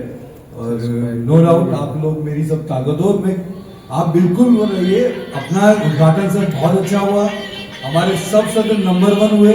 हम लोग कहीं भी किसी भी आपको मैं बता दूं जानी सर कि मैं दिल्ली में एक पुस्तक मेला, सर तो जाते ही हैं, पुस्तक मेला में जो दिल्ली के पुस्तक मेले में कव्वे गाँव कर रहे थे सर गवाए। तो हम लोग तो चित्तौड़ जैसे शहर में हम लोग पूरे सब तरह से अच्छे से कर रहे हैं और अच्छे लोग आ रहे हैं। जहाँ अगर साहिल सर आ गए तो मेरे ख्याल से इससे अच्छा हो नहीं सकता। और मुझे लगता है कि उर्दू हो, राजस्थानी हो, संस्कृत हो और जो दूसरी भाषाओं का हो, इन सभी में हम लोगों ने नंबर 1 साहित्यकार और नंबर 1 लोगों को लाया, जो राजस्थानी नहीं देश के नंबर 1, राजस्थानी में भी ले लीजिए, संस्कृत में भी ले लीजिए, उर्दू में भी ले लीजिए, है ना। तो मैं सोचता हूँ कि मैं भावुक जो हुआ हूँ, आपको मैं फिर बता दूँ कि आप लोगों के जो मेरी जो तारीफें हुई ना, उस तारीफ से भावुक हो गया। बाकी मेरा कहीं कोई वो नहीं है, मुझे पता है नंबर 1 है और इतनी ताकत है मेरे में और फिर पीछे आप सब लोग हैं, इसलिए मुझे कहीं कोई वो नहीं है। और रियली आप लोगों का ये जो संबल मिला है, मुझे ऐसा मिलता है, ऐसी आशा करता हूँ आप सभी का आशीर्वाद मुझे मिलता रहे। कमियां, सर ने सही कहा कि कमियां होती है और हम लोग फर्स्ट हमने जो किया था, कमियां किसके होती है? जो काम करता है अब वो थर्ड आए, अब फोर्थ वापस आएंगे 100% अगले साल फिर आने वाले हैं हम लोग। और मैं आपको बता दूं कि इस बार हम लोग मैदान में करेंगे और बहुत बड़े उसमें करेंगे। और मुझे लगता है कि मुझे जितना रोका जाएगा ना, मैं उतना तेजी से बाहर आऊंगा, ये तय बात है। ये अच्छी बात है। बस आप लोगों का मुझे इस तरह प्यार, इस तरह का आशीर्वाद, और क्योंकि मुझे तो मैंने कहा ना, मैंने तो गुरुदेव पढ़ाया है मुझे। अब आप सोच लीजिए 9th में मैं साइंस का स्टूडेंट था, मैं सर आपको गर्व है इसमें कि शर्म आ रही है? तो सर आप लोगों का बहुत बहुत धन्यवाद, आभार। और जो आप इसको करिए, साहित्यकारों का छोटा सा सम्मान अनिल जी करने जा रहे हैं। अनिल जी नहीं, ललकार करने जा रहे हैं, साहिद साहब के हाथों से हो रहा है, इसे स्वीकार करिए। अनिल जी, अगर